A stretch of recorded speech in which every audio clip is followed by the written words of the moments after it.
Good evening, all, and welcome to Speakers Corner UK for part two of the Sapient Institute Live with Subboor and Mohammed Hijab. So, Stops and I, good evening to you. Stops are going to continue Hey, on good evening, good from evening, good part one. evening. How are How's you? everything going?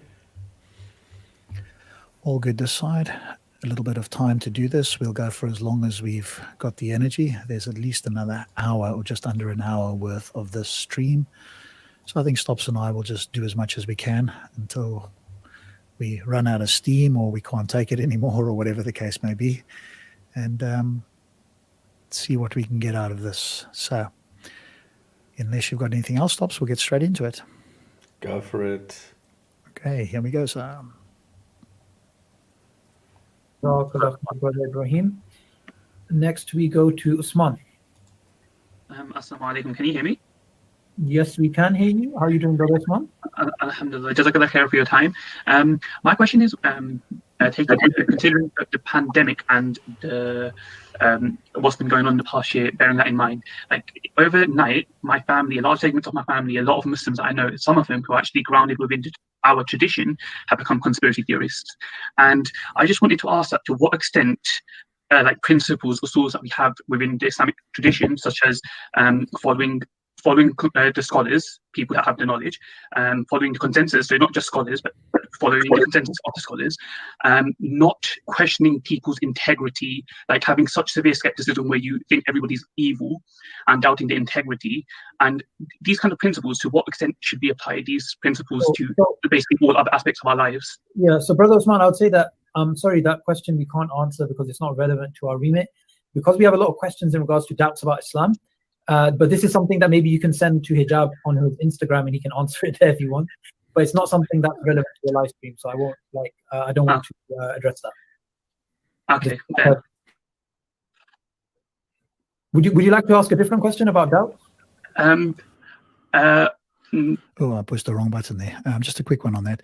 It may or may not be relevant. I mean, obviously that's their call. But if you're a viewer, just notice as well that this was a very long, unlettered question, right? So he wasn't able to articulate the question very well, but presumably it's along the lines of, if I try to work it out, about, to what degree do you, accept the scholars, and presumably what he means by scholars is medical scholars as well, rather than just Quranic ones. And I suppose you could give an answer to that. But the question sort of was long-winded and didn't really get to the clear point there. Maybe that's also why they couldn't follow it or didn't want to answer it.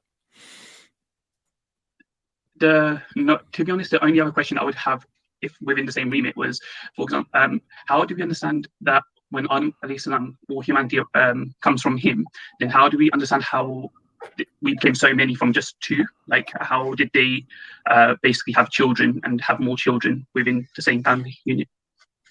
Well, within the narrations that we have, we know that it was a case of the children of Adam alayhi salam.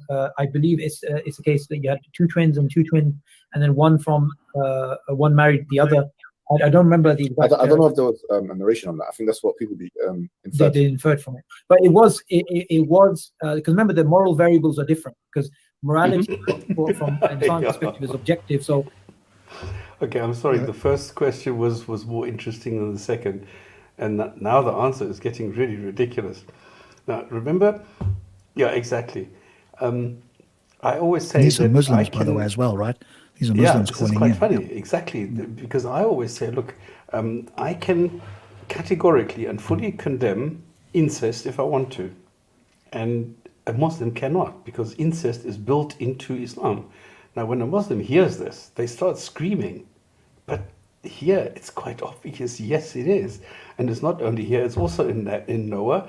It's also the cousin marriage. So you can't go and say incest is not in Islam. So this is quite funny. And here, I'm actually amazed how open Subboor is about this. Yeah. And again, we have to ask, if you think that it's because he's going to go on to morality, but actually I think he's going to shoot himself in the foot here, because if you claim objective morality, then you would say that it's a fact regardless of what human minds think about it. And if that's the case, if this is an objective moral standard that incest is wrong, quote unquote, by their lights, remember, by their lights, then you would have to agree that it shouldn't have been the case in the beginning. And indeed, if you have an all-powerful God, he could have put into existence a whole family or 5 different families or whatever the case is to avoid the incest. So it's not incest isn't necessary. And if it isn't necessary, now the question is, how do you overcome this and say, well, that it's okay in the beginning when it wasn't necessary to be that way, and then still claim that it's objectively wrong? But let's hear now, because I don't think you can get out of this. Let's just see how he tries to. Under a moral variable, like right now in the UK, eating pork is haram, right, for a Muslim. However, if I was starving in a desert, then eating pork would be halal. So okay, but that's a bit of a disingenuous response, because it actually says that in the Quran anyway, that if you're hungry or you're dying or whatever the exact phrase, we could quickly look it up, that you're allowed to do it. But presumably in this case, this happened, and so it is allowable or permissible. And if somebody said, well, incest is not permissible sometime after the Adam or Noah or whatever the case is story, on what basis are they now saying that? The classic Islamic... Rob, no, there's no prohibition of incest in Islam. Well, apart from mothers and fathers and daughters and stuff, isn't there? What's that verse? Yeah, where it says except... No, it's specific. It says you're not allowed to have sex with your mother or your sister, but it doesn't say incest or in the family or anything general like that. It is very specific all the time. So there's no prohibition at all regarding incest.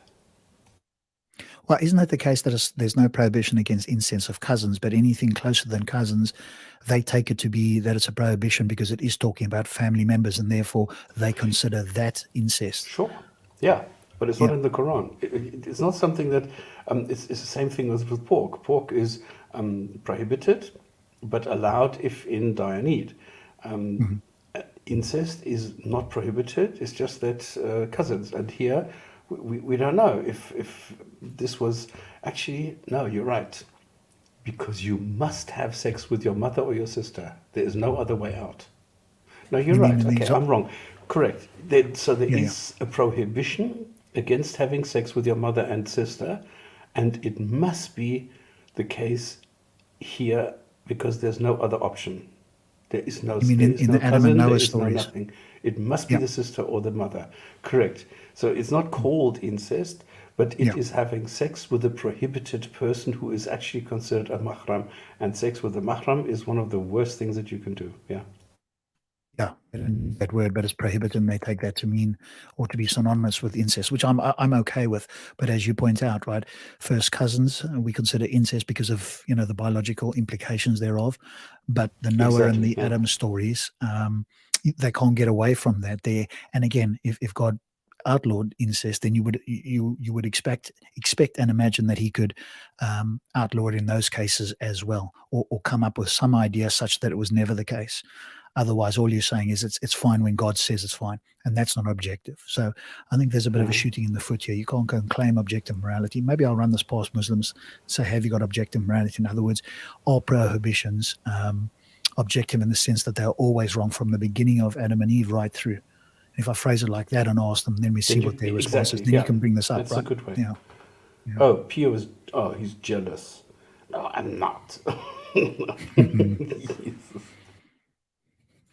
Narrative on this, and I don't believe there's any disagreement in terms of Muslim scholarly opinion on this, was that this was something that the children of Adam alayhi salam intermarried. That's the standard line that's always actually been accepted.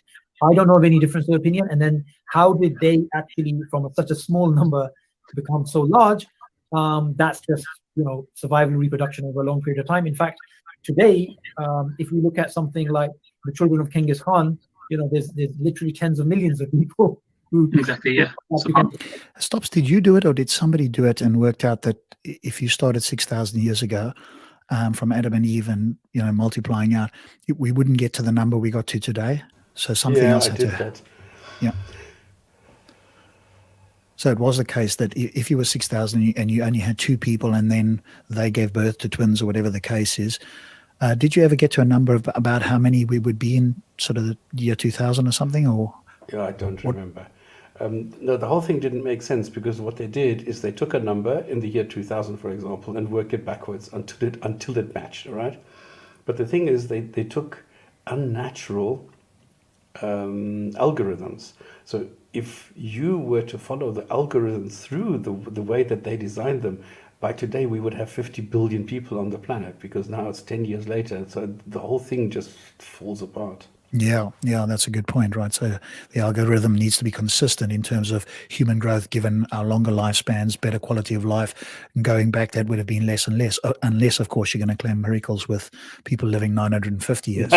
But I think the other point, of course, is he just says like there's no scholarly disagreement. Well, so what? Who cares whether the scholarly agreement? What we care about is that in fact incest happened. But on the other hand, you're claiming that you have an objective morality that supposedly says that it's wrong.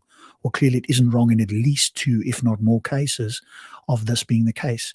So at what point are we going to call this objective? This seems entirely relative. It's not even subjective, it's relative. So it's good that this guy asked the question to hear what they're going to say, right? But I bet you if they want to stream with us or something and they were put under pressure, now they're going to try and flip-flop around. But when they're on a stream like this, where it's all Muslims, you can see that the defenses aren't up and they can just make sort of absurd statements like this, and because there's no pushback, so it's much easier.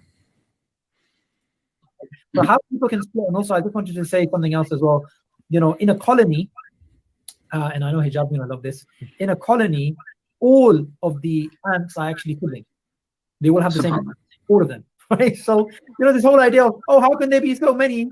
And how could they start off? And how could they all be siblings? Well, we have ants and we have colonies. And this is exactly what takes place in nature. So it's not, What did it's not a... He's comparing humans with ants as if that's somehow is that what response. I heard? Yeah. Come on.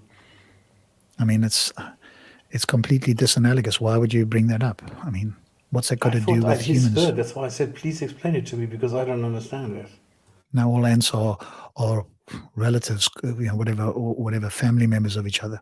Well, by that, if that's supposed to be an analogy with humans, then we're all family members. So I'll just call you Uncle Stops then. I mean, it's just absurd, right? But this is what happens, right? They can just talk any sort of gobbledygook with their own guys, and they'll just nod along. Anybody else that was there, like you and I, would go, what the hell did you just say? These guys that are on the panel here just nod along as if, literally, it doesn't matter what these guys say, they'll nod along as if they've said something profound or accurate or something. It's not inconceivable. And obviously, even from a methodological naturalistic point of view, which I spoke about earlier, they'll have to come to a similar sort of answer anyway. Of course. Because everything goes back to simplicity, right? So, small numbers becoming into large numbers. And yeah, that's the way I'd address your question. But I'm sorry, I didn't answer the other question. Even though it's okay. I mean, did he actually say anything of substance there? Anything at all that answered the question, other than to say, hey, this is what it says? That's essentially what he said. Basically, if we nail it down in one sentence, this is what it says. The question that this guy asked is, how could this be the case? And part of that Subboor himself talked about is, well, can this be objective? But he sort of, I think, jumped off that quite quickly anyway. But that was just a pretty vacuous response. You can see how some people can open their mouths. Now, somebody like Hamza would have said, well, he's answered that question, right? That's been answered. And you go, exactly what was it out of there that you found substantive? Right? That's the key question to ask these people when they say something has been answered, and see what they respond with. Because anybody can open their mouth and say something and then claim they've answered it. even though it's very tempting, I couldn't answer the other question. I'm sorry. No, I really appreciate it. Jazakallah khair. Brother.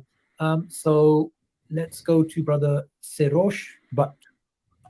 Assalamu alaikum. Is my voice clear? Walaikum salam. Yes, it is, Brother Sirosh. Okay, this is such.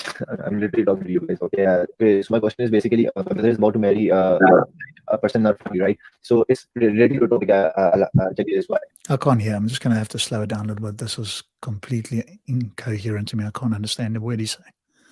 Well, I recently, debating with an atheist. So he was almost convinced about a lot of things. He was accepting a lot of answers. He was posting. Sorry, Brother Sirosh. You're very choppy. Okay, it's not just very hard to understand what you're saying. Okay. Your internet can I? I'm just going to remove you and re-add you. Yeah. Okay. Sure. Can you speak? Can you hear us? Yes, I can hear you, but I think my voice is not clear for you, right? No, it's a little bit choppy. Maybe if you can ask your It's like question, but echoey. ask it a bit slower because you're speaking quite fast and we couldn't understand you. Okay, so my question is, an atheist like asked me a question and also like sent me a documentary. Okay, can I write the question over here in the chat box over here? Yeah, that'll be better. The chat box is in this StreamYard, right? They Sorry, couldn't just understand what he write said. it in They the said chat, the yeah. chat box That's in what it is. StreamYard. Okay. Jazakallah khair, brother. So let's go to Brother Hani, and when we get Sirosh's question, we will address that as well, inshallah. Brother Hani, he needs a Scooby snack, so he's gone. Let's go to Brother Jawad. Yeah, assalamu alaikum. Walaikum salam, Brother Jawad. Yeah, so I have a question about following a school of thought, and I joined this. I just saw this this broadcast, so I don't know the topic, but I had a question about following school of thought. Yeah, that's not within the remit of this podcast, this live stream. We're speaking about doubts about Islam, and if anybody has a question, but about madhabs, a general Islamic question is not something we answer. Okay, so can I ask another question instead of it? Yeah, that's fine. You can ask another question if it's related to doubts about Islam. My second question was to what extent a normal Muslim who is not a full-time dai or who has not done his time to learn the comparative religion to engage with non-Muslims, especially living in US, to what extent we should engage with Christians, especially because that's the bigger population, where we actually do the more damage than actually put forward the right Islam in front of them. But when you talk to co-worker, yeah, so brother, that's actually not a bad question in the sense that. Go on. Bro, what's the question? Should we engage if we damage Islam? Come on. Yeah, to what extent should we engage if we're not scholars or whatever? Could we damage Islam? That would be good. Yeah. Yeah, well, that's kind of what I understood. But part of that, the other part that he didn't talk about, and I think is more important, is could you damage the chances of the person you're speaking to if your worldview is true? So if you're crap at doing Dawah and you do Dawah and the person rejects it because of your crap Dawah, are they going to be judged more harshly than if they never heard anything you said and did just quote unquote good deeds or happened to do the deeds that were quite similar to what the Quran suggests? So there's that danger, which I think we've talked about before. That's more important whether he does damage.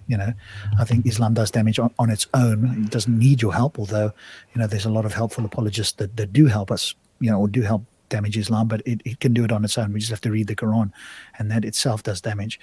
But I think the question is kind of a good one in the sense of what should we do if we don't know very much, basically.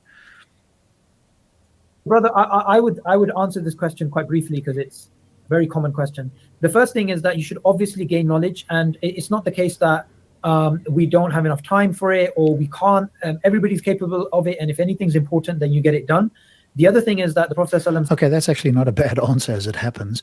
But then that would apply to all of these guys. They should be gaining more and more knowledge all the time, right? So doing streams where they could be gaining knowledge, one could point their finger and say, but hang on, by your standard, you should be going out there and gaining more knowledge because your knowledge isn't particularly that good, and it's certainly not convincing to any non-Muslims who pay attention and use critical thinking.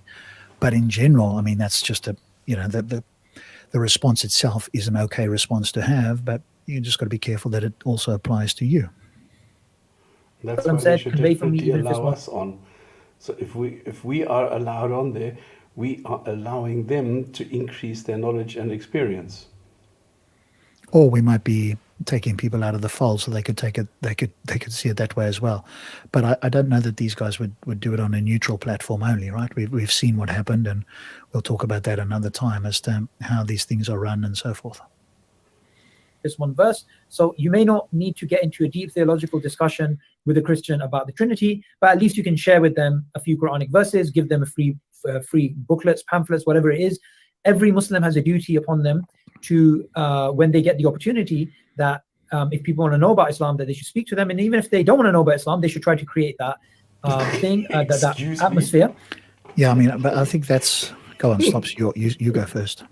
No, I was just... Excuse me, what did you just say? You say you have a duty if you get the opportunity, and here you have the opportunity, and yet you boot us. Well, I think he's saying that Muslims, if they get the opportunity, but that seems to be, let's just put it charitably, a little bit in stark contrast with what he said in the beginning. You should obviously learn more before you go and do it. Now, if you unlearn it, then in what sense are you obligated to do something or to share something with people that you don't know about? There seems to be a contrast, let's just put it politely, between saying that you should learn more before you do it and then saying there's an obligation on every Muslim to do it at any opportunity. At least as I heard him, I'm pretty sure he said at any opportunity. So which is it? Do you do it at any opportunity? Or do you just give a few verses, and if they have questions, say, I can't answer you? Well, that's potentially very damaging, right? If I'm going to share something and I'm utterly clueless about it, somebody's go, well, whoa, I'm now put off already, right? Somebody wanted to share something. I asked them a few basic questions. They had no clue. Don't think I want to look into that anymore. Now, whose fault is that? And I would say, don't worry too much about, I need to have an extraordinary level of knowledge to actually give dawah. IERA actually has a very good basic dawah training course that you can attend. And we've just updated it. Well, I think that's that's quite an accurate statement in the sense that you don't need a lot of information, and IERA is, I think, a good example of that. They don't have a lot of information anyway, even though they go out there, hoodwinking themselves that they do. So maybe that statement is in fact accurate. And once you go through it, you'll be able to easily speak to a Christian, a Jewish person, or whoever else is out there, inshallah. Thank you. Oh, sorry, moved him a bit quick. Jazakallah khair, brother Jawad, for joining us. Okay, next is somebody called Hani. Hani, can you hear us now? Hello. Assalamu alaikum, brother. Can you hear me? Yes, we can. Yes, I just have a question about evolution. What's the best evolution model that we can reconcile with Islamic faith? Sorry, brother Hani, your audio was not good. We're just making room for other people. Brother Ryan. Actually, before Ryan, there's another brother called brother. Sorry, I need to add him first. Another brother called brother. There's a brother called brother. Assalamu alaikum. Can you guys hear me? Wa alaikum salam. Yes, we can. And just one thing, Sarosh, but I think you kicked him out of the room. I don't think he can type his question. But just getting to my question. So, Jazakallah for taking the time to answer. Just going back to the comments you had about the scientific miracle. I mean, just like yourself, I grew up, watching Dr. Zakir Naik and, reading the books, and recently, I came across your work and Ustad Hamza's and everyone else's, and it's convinced me otherwise, that we shouldn't be looking for conviction through scientific miracles of the Quran. But the underlying principle is that we as Muslims are looking for that conviction, right? So, because we, subhanAllah, we have a lot of profound things that we believe in, the miracle birth of Adam as-salam, Isa as-salam, and all the things that brothers have brought up today.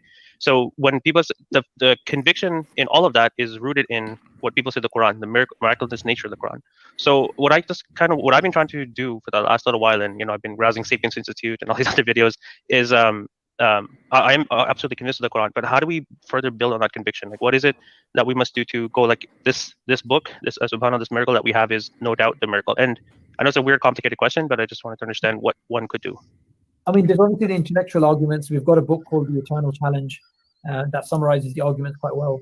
But I would say it's not just about the intellectual stuff. That will take you to the point that Islam is true, but it will not take you to the point of making Islam the absolute proof in your life, and you want to live it. I mean, something can be true, but it doesn't change you. It doesn't impact you. It doesn't change your very DNA. Well, if it's true, and you take the messages within there to be true, everything within the Quran to be true, then it should actually change your outlook on it. If it, in fact, there is this God and he's all wise or all merciful, let's put aside the all judgment, because that's problematic, then of course it would, or it should, change your mind. And if that doesn't change your mind, then what will? What, some emotional appeal? What else would change your mind? It just seems like if you accepted the Quran to be true, then that should very well change your mind. I'd be hard pressed for somebody to go, well, I've accepted the Quran to be true and Allah and everything in there, but hey, I'm just going to carry on doing what I'm doing. That would sound a bit absurd to me. I mean, I suppose maybe there's somebody out there, but that just sounds absurd. And that is simply the worship of Allah, which does that. So acting upon Islam, living Islam. In fact, some people skip the intellectual journey entirely and just try to worship Allah, and they reach the same level that somebody that first. Well, how do you skip the intellectual journey and worship Allah? How would you know who Allah is and what you should do if you don't have the intellectual journey? And by intellectual, I'm going to assume that means that reading and understanding what it takes to understand that Allah is the correct God and what to do in order to prostrate. If that's not intellectual, how do you do that or know about that? Surely you need some information to come in before you can do that. Otherwise, you're just guessing. What are you going to just guess lucky that it happens to be Allah? How would you do that without knowing some information? I don't think you can skip the intellectual, at least not entirely. First uses the intellect and then submits to Allah. Is it okay if just for brother or Mohammed Hijab, so like I watched in one of your podcasts where you said that you went on this journey to go and study the Quran and learn the Quran, and then you said you were absolutely convinced. You said if anyone gives you that Quran, you would have believed that person just because of how you convinced you read the Quran. So I mean, everyone's journey could be different, but I just wanted to understand, just advice for brothers in general, what could they do to increase that conviction of the Quran, inshallah? Yeah. I think, you started off with talking about the scientific stuff. We don't negate the fact that Allah subhanahu wa ta'ala speaks about naturalistic phenomena. And we believe that Allah subhanahu wa ta'ala speaks in a way which will be facilitative for 7th century audiences all the way up to 21st century audiences. And that in itself is, if there's going to be anything that relates to the naturalistic phenomena that we want to call a miracle, is that facilitation, is that propensity to facilitate for all those generations in between, right, and in the future. So that's the first thing. The second thing is, okay, and Stops has done quite a few videos where Hijab himself is trying to, quote, facilitate this thing of saying, hey, what it says in the Quran, yeah, we can still take that to mean something today. But Hijab himself said, and we were talking before the show started, about him saying, well, some scholars believe the earth was flat and some scholars believe that the earth was round, and they're both valid interpretations and neither takes you out of Islam. And then the question is, well, how do you determine which is true? Because if one is true, the other is demonstrably false. And if you're going to claim that you can believe either one, then really what you're saying is there is no definitive answer to this. So, I mean, that just sounds crazy. So this is the biggest problem that we've always, one of the big problems we always talk about. If you had said this, the Quran and what it says is for the 7th century, we say, okay, they're not particularly well versed on, reality, but it's kind of what one would expect around the 7th century, even though the Greeks and others knew more than they did. But by the 21st century, that's done, right? You can't reconcile the Quran with the vast amount of knowledge we have today. And every time you try and do it, you look utterly stupid. And to try and claim that, hey, you can have valid interpretations as a way to get out of this, it's just utterly vacuous. And nobody with any critical thinking, as Stops has pointed out, and I've looked at, would take that seriously. And the topic of today's debate is we are looking at the Islam comedy channel, the Sapience Institute, and we're looking at what silly arguments we are being presented with by Muslim apologists. Yeah, so just to be clear for the person who asked that, we're atheists and we do critical reviews. Don't spoil it. Oh, okay. Too late. Sorry. Critical reviews of Muslims to point out where they use bad reasoning or, bad arguments, or both. So we can just skip over, load the live one here when we're done here. Yeah. But stick around. Maybe you'll agree with us. And if you don't, tell us why you don't in the comments. And, if it's in any way substantive or potentially substantive, we can read it out or talk about it. And by the way, with this, I believe that Islam as an ancient religion is unique in this. Because, if you look at the Midrash, which is the ancient Jewish commentaries of the Old Testament, for example, and even if you look at patristic exegesis of the New Testament and the Old Testament, because some of the church fathers and ecclesiastic writers like Origen of Alexandria and others, they actually wrote, like Augustine wrote like an exegesis on Genesis. Many of them did, right?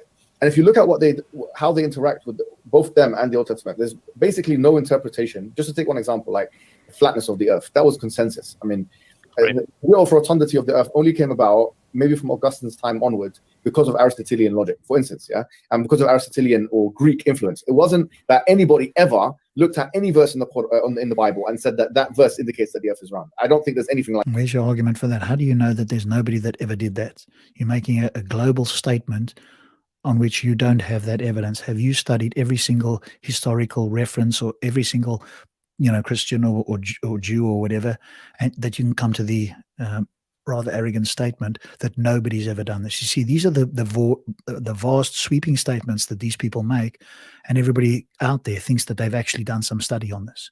Where's this information? That's my question. How did you get to that point? How do you know that nobody's done this? And this is completely irrelevant anyway.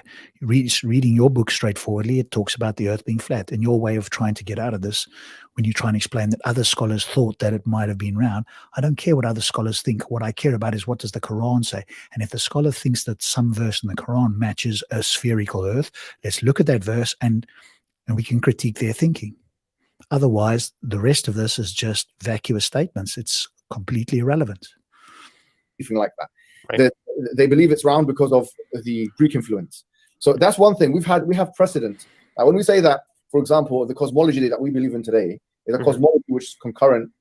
We have precedent going all the way back to the Salaf, that people saying, X, Y, Z about the universe or the earth or whatever it may be, which will be concurrent with 21st century cosmological understandings. That is not. Okay. Did we all hear that? So they have a precedent for changing their mind as science improves and provides new information. Or that's at least according to Hijab. I wouldn't want to hear what certain scholars would say to Hijab if he was in certain countries. He'd have to be down on his knees asking for forgiveness, claiming that you can keep up with a consensus of science and they have a precedent for that. What you're really saying is either the Quran doesn't understand, the Quran isn't putting forward anything of value here, or the Quran is wrong, or you can reinterpret it whatever you want. I mean, that's just such a ridiculous statement, that you have a precedent to keep up with the consensus of science. What you're really doing is throwing the Quran under the bus. But hey, I'm with you. If you want to do that, by all means. Not afforded, to other ancient texts. So I think that in itself is already a defining thing. So we don't throw the baby out with the bathwater, I think, when it comes to naturalistic stuff. And with the scientific miracles thing, we just believe that the argument has been framed incorrectly. Yeah. It couldn't have been known at the time, or this or that. These phrases have gotten us in trouble for the last 20 years because they are not sophisticated from an academic perspective. Right, so that's number one. Number two, in terms of, for me anyways, personally, like when I started to memorize the Quran and read it and stuff, I just started to, I know it sounds a bit weird, but I started, number one, I started to listen into the flow of it and stuff. And when I compared it with what I knew of Arabic poetry and stuff like that, and other Arabic speech, I know it sounds ridiculous, but it was something like, it was an intuition that I knew this was completely different. But it was about, how do I measure that now? Quantitative. Yeah. How do I put that into it? So it was completely different. But notice what happens, right? He started to memorize the Quran, and it may be hypnotic, right? And that oftentimes is potentially the purpose behind things. You see people praying in churches and cults, singing and doing various things, and it's all about getting the brain to not think and just to follow. But he claims that intuitively he knew there was something different. Well, how did you intuitively know that? Just because you were chanting something that you didn't really understand? And then you go and look for reasons to find out, to confirm your belief already. Is that what we call critical thinking? No, we do the thinking first, and then we come to the conclusion. We don't get into a hypnotic state and think this is wonderful with no evidence other than the fact that you might have an emotional response to it, and then go look for something to confirm what you already took because of bad reasons to start with. I often say that, and there's a great example. Believing things for bad reasons to begin with, and then trying afterwards to find reasons to confirm what you took on in the beginning, which you shouldn't have done. And it also depends on what you're smoking at the time. Yes, or eating or not eating, or in this case, the brain just not engaging critical thinking.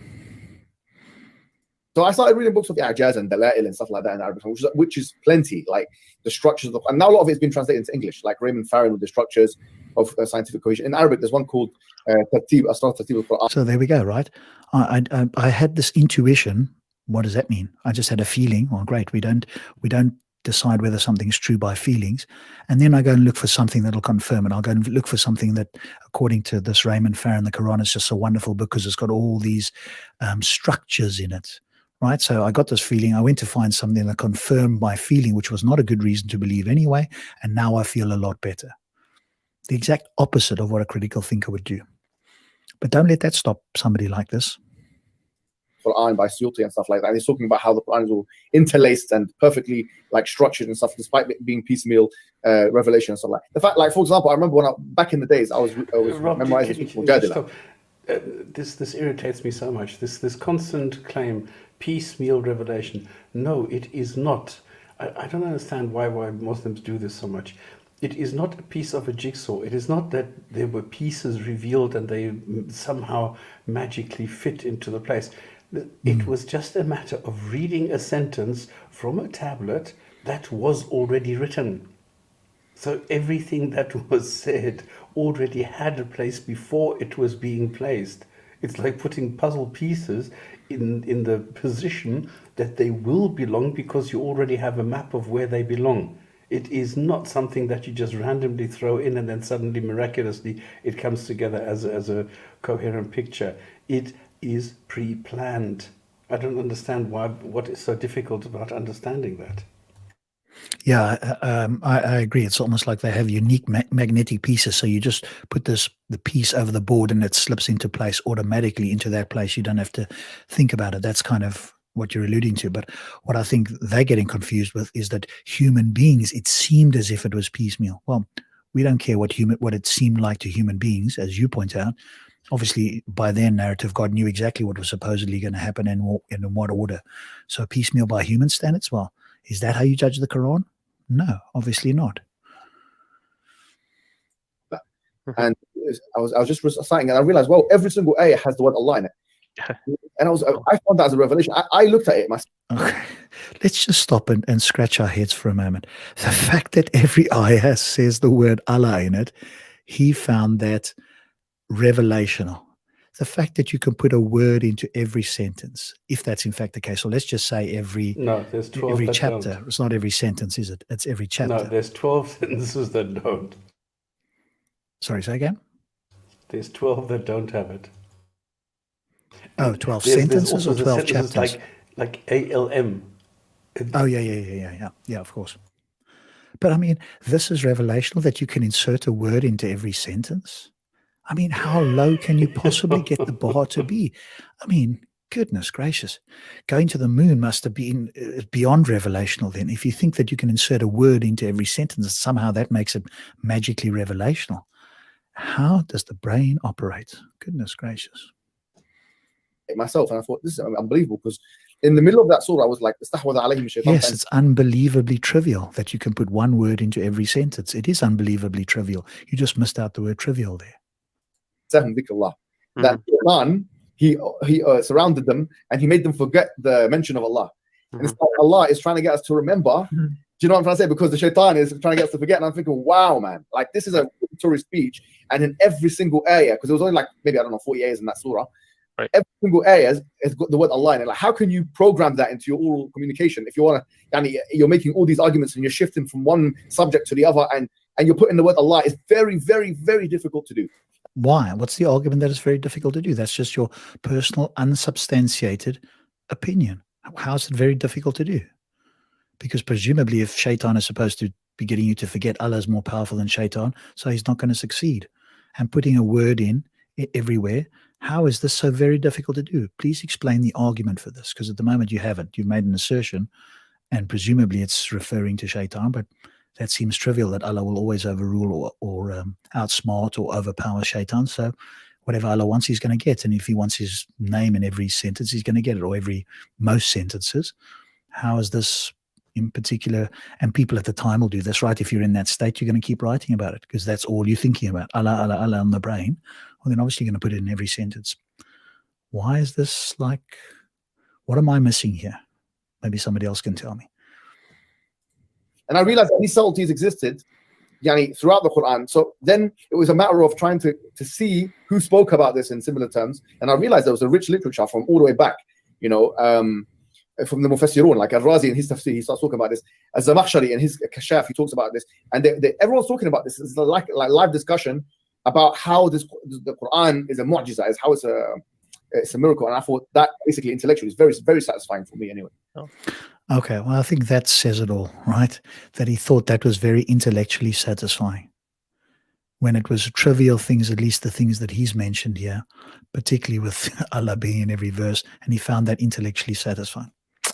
The funny thing is that people like Al-Razi actually mocked the Quran because he hated it, he hated Muhammad, and he actually went, listen, what the fuck are you trying to sell us? This is ridiculous. And then you're coming up, and I've read this quote so many times, where he's saying, listen, you're coming with this, like bring a surah like it. He says, we laugh about this. And then he's saying, Al-Razi says it's a miracle. No, he doesn't. Yeah, where did he get that from, right?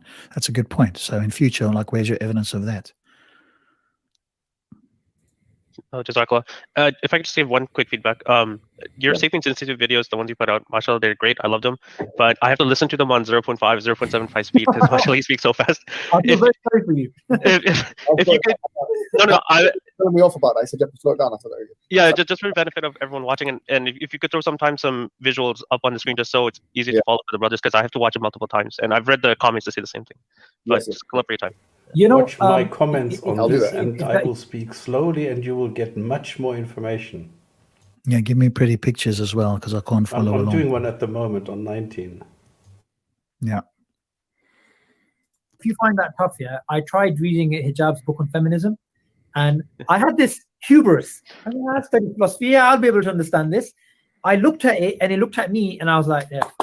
This is not for me. Somehow I think that's an indictment of Hijab's book. I don't think he meant it that way, but it comes across as an indictment of Hijab's book. I read a couple of your essays on Darwinian and evolution. I felt the same way. I was just watching. There you go. You can indict each other as a joke. But this is a good reason why we shouldn't waste our time with it. Subboor's webinar on Darwinism last night, mashallah, was really good. Brilliant. We also have the Sapience Institute learning portal, so you can also go there to learn some stuff. Inshallah, may Allah bless you, brother, for joining us. Thank you. Okay, next is brother Huzaifa. Actually, no, Rayan. Brother Rayan is next. Assalamu alaikum. Wa alaikum salam, brother. Are you aware of any good arguments against deism? Deism? What do you mean? Yes. Oh, sorry. I was just saying Hijab that. Something. Yeah. A non-intervening God. That. So deism. Obviously, mashallah, Hijab can give you a thorough answer on that. But just to sort of save time, brother Bassam Zawadi has actually published on deism, and when I read it, it was honestly the best thing I have ever seen. I'm not even talking about from a Muslim. Really? Even from like a Christian, whoever.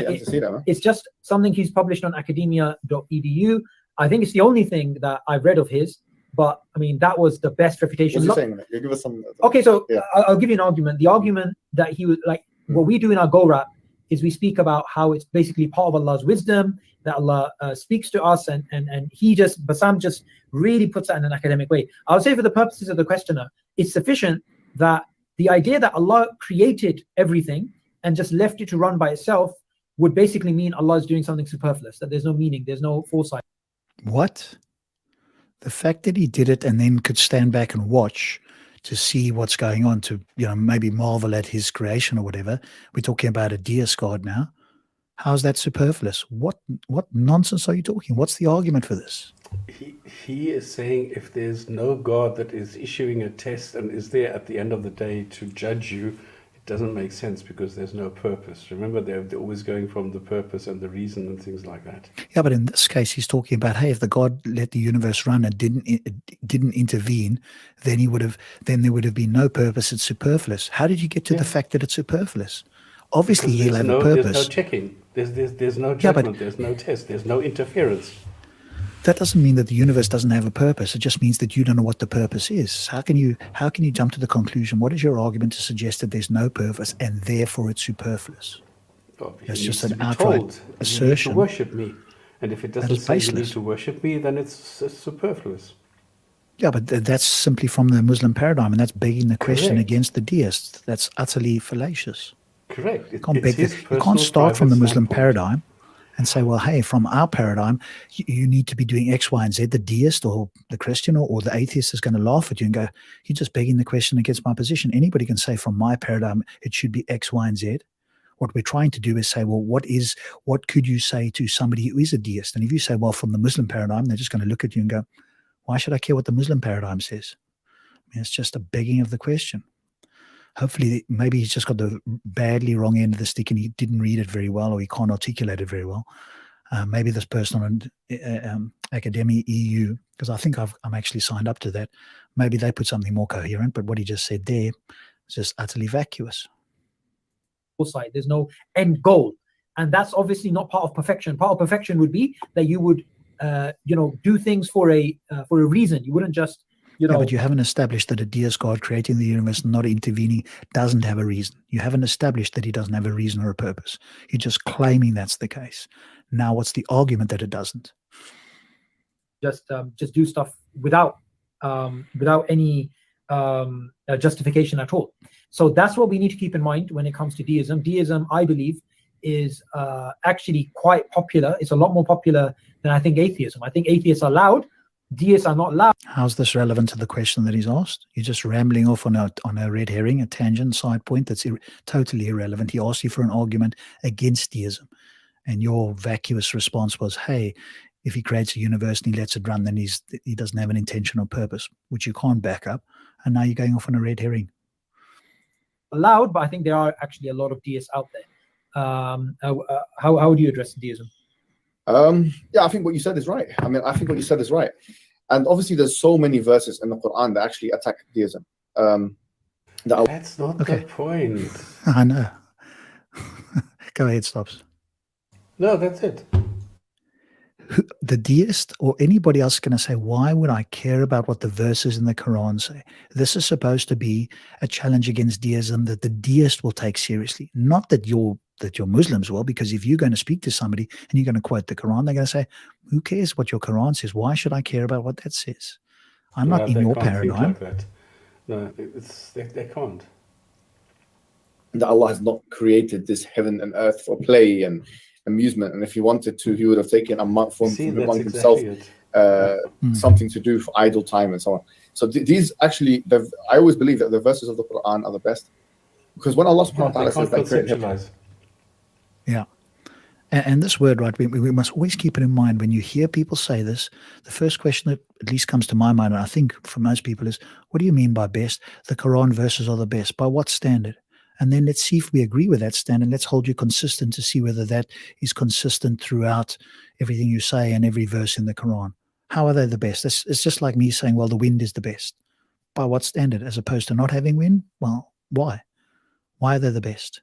How do you establish they're the best?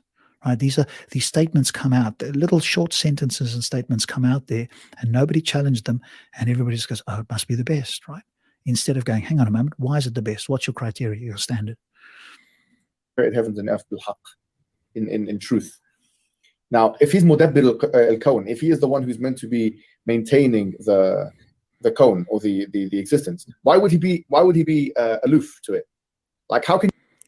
Well, that's a good question. We don't know the answer to that, but you can't speculate that he doesn't have a reason.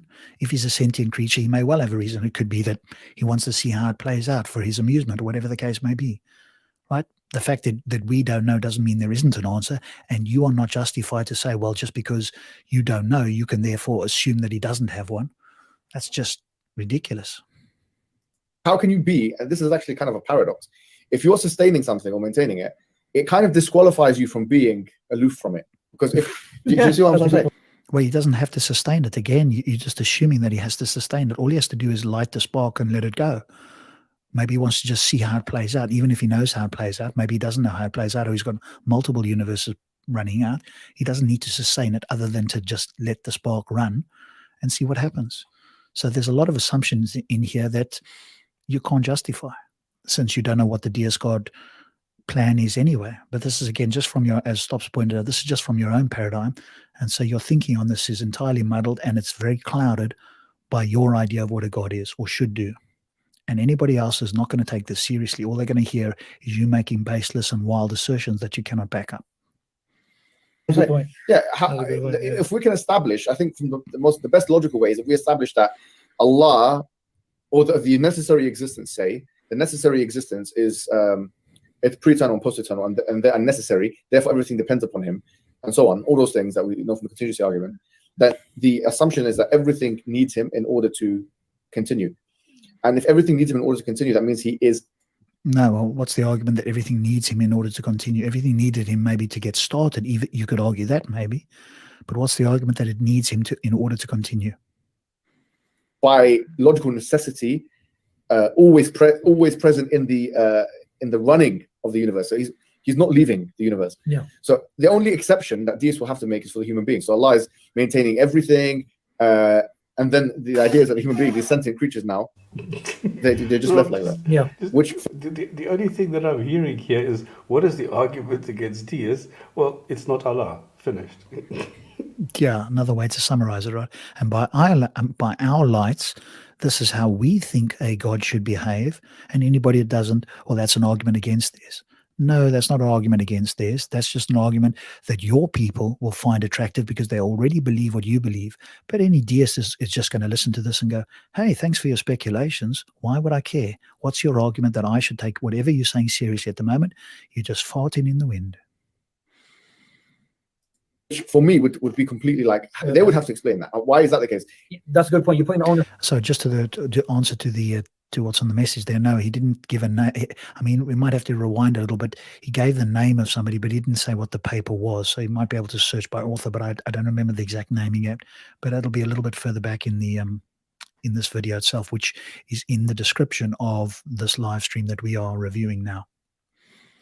The onus on them. Yeah, the onus has to be on them, because if this necessary existence, if we get them to a point of saying that everything depends upon him and always, and that he's maintaining it and sustaining it always, then the question is, then he is involved always. And if he's always involved, then that's involvement is personality, if you like. It's him being personally involved. Yeah.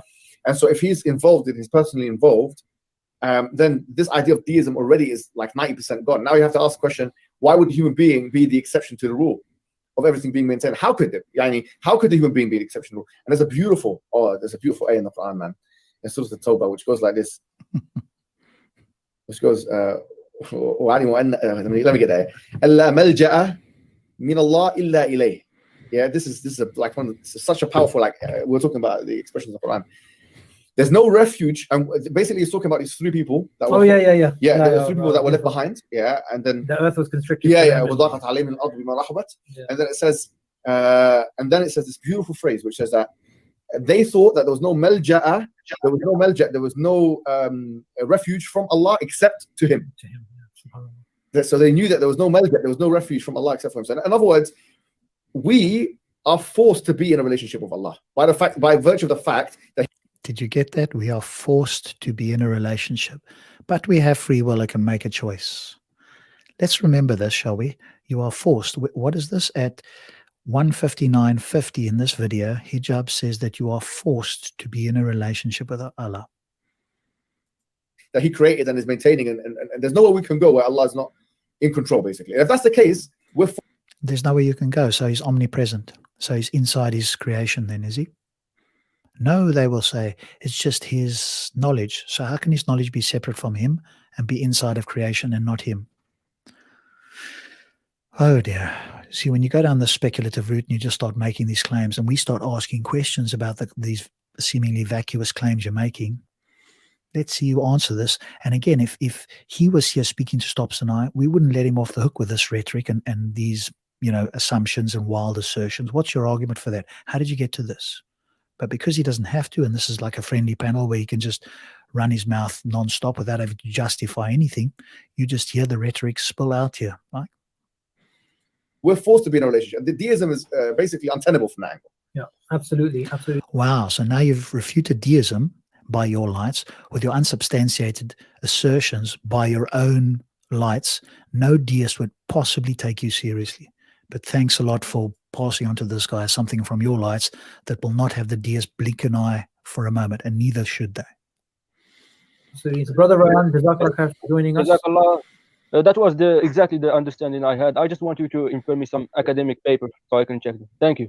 Yeah, Bassam Zawadi's paper. Definitely read that. Bassam Sabadi, I heard him say there. So I don't know. Sabadi is the Bassam Sawadi, I think his name is. Sawadi. Okay, so Dave, if you're doing the detective work, maybe you can have a look for that. Inshallah.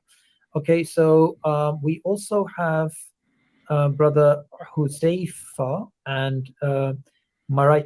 I just want to check, is M. Casper a non-Muslim? Because we want to give non-Muslim the priority. I'm a Muslim, أخي. Okay, Judge. I just saw the word Casper, so I thought. My name is Muslim. Maybe with Mama. They wanted to just. Did you hear that as well? Stops. Just a side point there. They want to give non-Muslims priority, and these are all Muslims coming in. I don't think anybody knew about this. Otherwise, you and I can jump in here and ask these questions and respond back on this critique here, and not let them off the hook. I don't think we'd last long there, and the mute button would probably be used a lot, because of course we're going to ask them to justify it and say, "What's your argument?" and critique them. And they don't seem to like this, right? Yeah, but there was not a single non-Muslim. What's that? There was not a single non-Muslim. No, I didn't know that this was for non-Muslims either. It seemed to me to be, what I understood it to be was doubts about Dawah. Yes. And obviously a non-Muslim is going to have lots of doubts about Islam, but they're not going to have doubts about Dawah per se. So this, as I understood it, this was for Muslims to call in, say, hey, I've got this problem. I don't know how to speak to people because of X, Y, and Z. But now he's saying they're giving preference to non-Muslims. Well, maybe next time. Okay, Brother Huzaifa, over to you. Welcome to Sapience Institute Live. What is your question? Welcome. Assalamu alaikum wa rahmatullahi wa barakatuh. Wa alaikum assalam wa rahmatullahi wa barakatuh. So I think in the Quran, Allah Azza wa Jalla mentions that the mountains move. How could we scientifically explain that? Mountains move? Which verse are you talking about? Go on, Stops. Which verse are you talking about? Remind me. He's talking about the sentence where the mountains move like clouds. And this is a clear reference to the end times. So there is no other sentence in the Quran where mountains move like that. Okay, I'm just looking for it. So I wonder if it's Quran. Just mountains and clouds. Yeah. So I think it's maybe 2788. Let me just see if I read this to you. And you see the mountains, thinking them rigid, while they will pass as the passing of clouds. The work of Allah who perfected all things. Indeed, he is acquainted with that which you do. Or Yusuf Ali, thou seest the mountains and thinkest them firmly fixed, but they shall pass away as the clouds pass away. Such is the artistry of Allah who disposes of all things in perfect order, for he is well acquainted with what ye do. Presumably that's the one they're talking about. And that seems to me, as you pointing out, being the end times and just saying, well, obviously everything else will be destroyed or blown away or whatever the case is, right? And that's already happened in certain instances, like when asteroids make contact with a planet, right? They just flatten it and everything gets vaporized. So that doesn't seem like anything particularly spectacular to me in any way. I don't really remember. Sorry, you wanted to say something? Oh, I don't know if you've muted yourself or you've stepped away. I'm saying no to a muted microphone. Okay. I did have the right verse there, was it? That one with the passing. Yes. Yeah, okay. Yeah, kind of that. What the mountains move, or the mountains ألقى في الأرض رواسي أن تميد بكم. Are you referring to where Allah is referring to the Day of Judgment? Surah An-Naml. Yeah, the mountains will move from their places. Yeah. This is Surah An-Naml. I think that's the only place where people say this, where Allah subhanahu wa ta'ala says, وَالْجِبَالَ تَحْسَبُهَا جَامِدًا وهي تمر مر السحاب. Yeah. So this ayah, Sha'arawi, the Egyptian personality who, mashallah, he done like oral tafsir of the Quran or tadabbur of the Quran. He famously had this belief that this is talking about this dunya. But when I looked into the mas'ala, I looked into the ayah, and the majority of the ulama, they believe this is talking about the Day of Judgment. Okay. Yeah, that's basically the answer. So it hasn't any regards to the Earth place or anything. if it was talking about it, then it could be the case that it's talking about the rotations of the Earth, because in effect, yeah, I mean, the Earth is spinning around, and He's just speculating and talking gobbledygook at the moment, right? See the mountains, thinking them rigid while that they will pass as the passing clouds. This is the work of Allah. And if that's referring to the end times, that's just meaning, I would take that to mean that it's just blowing everything away, or making them flat, or whatever the case may be. No, it's what Thunder always points out. It's making everything seem the way it is not. The sun comes up in the west instead of the east, and the mountains, which are rigid, are moving like clouds. So this is exactly the same fairy tale concept that you have. Yeah, and so the question that he asked was, how can we reconcile this with science? And the answer is you can't. The only thing, well, unless you're going to claim that Allah's going to wipe everything out with an asteroid and it's going to flatten all the Earth and stuff. But using your example, how can you explain the sun rising in the opposite direction? Well, you can't. So the only thing you can claim is a miracle, which again, we're not going to take seriously unless there's good reason to. I dismiss all claims of miracles unless I've got good reasons to believe them. An eyewitness testimony, to me at least, is never a good reason to believe a supernatural claim. And by the way, I just scanned this paper with arguments against deism. It is exactly that. He was actually correct. This is what it boils down to. It's just there's no relationship with the deist or God, so this is wrong. There's something wrong there. It can't be. This is the wrong. Okay, but what's the argument? Maybe. Well, that's the argument. How can it be? Okay, but wrong by what standard is it wrong? What does he mean by wrong in that context? Badawi is a Muslim apologist, and he says that he needs a relationship with God, and with a deist God, you can't have a relationship. So this is the wrong type of a God. That's just begging the question against the deist position. And he hasn't established what wrong means in any context that a deist would accept. A deist might say, well, it's wrong for God to have a relationship, and therefore my God is the correct one and yours is wrong. So by what standard is anybody saying that, right? A deist could use exactly the same sentence against him from the deist position. Right? And if you haven't established what wrong means in any agreeable sense, then you're just talking past each other. Yeah. Okay, so it's nothing particularly academic then. The fact that it gets into academia.edu doesn't mean that it's actually academic. I was looking for some argument that he might present that we go, okay, let's analyze that. But if he's just saying it's wrong from my point of view because, hey, this must be the case, without giving an argument, I don't know. I haven't read it. What is wisdom when attributed to God? How do we know God is wise? What does God's wisdom entail? The problem God's wisdom poses for deism. What does it mean to say that God is good? God's goodness be rationally deduced. Problem posed for deists who affirm God's goodness. There you go.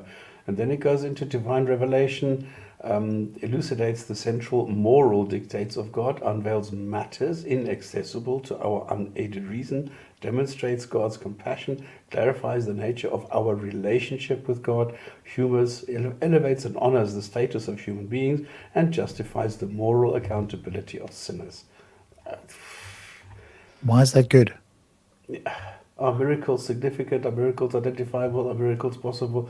Schellenberg's divine hiddenness argument, and should it relevant to deism and so on. So, divine hiddenness is just as much a problem for them as it is for a deist. Even though they might not think so. All right, cool. So it didn't sound like there was anything substantive. Maybe I'll have a look at it at some point. Mountains on it, but I don't think this is what it's talking about, because the presentation of the Quran doesn't go into details about the rotation of the Earth. It's talking about. So my speculation was entirely vacuous there, and I'm just correcting myself. Okay, got it.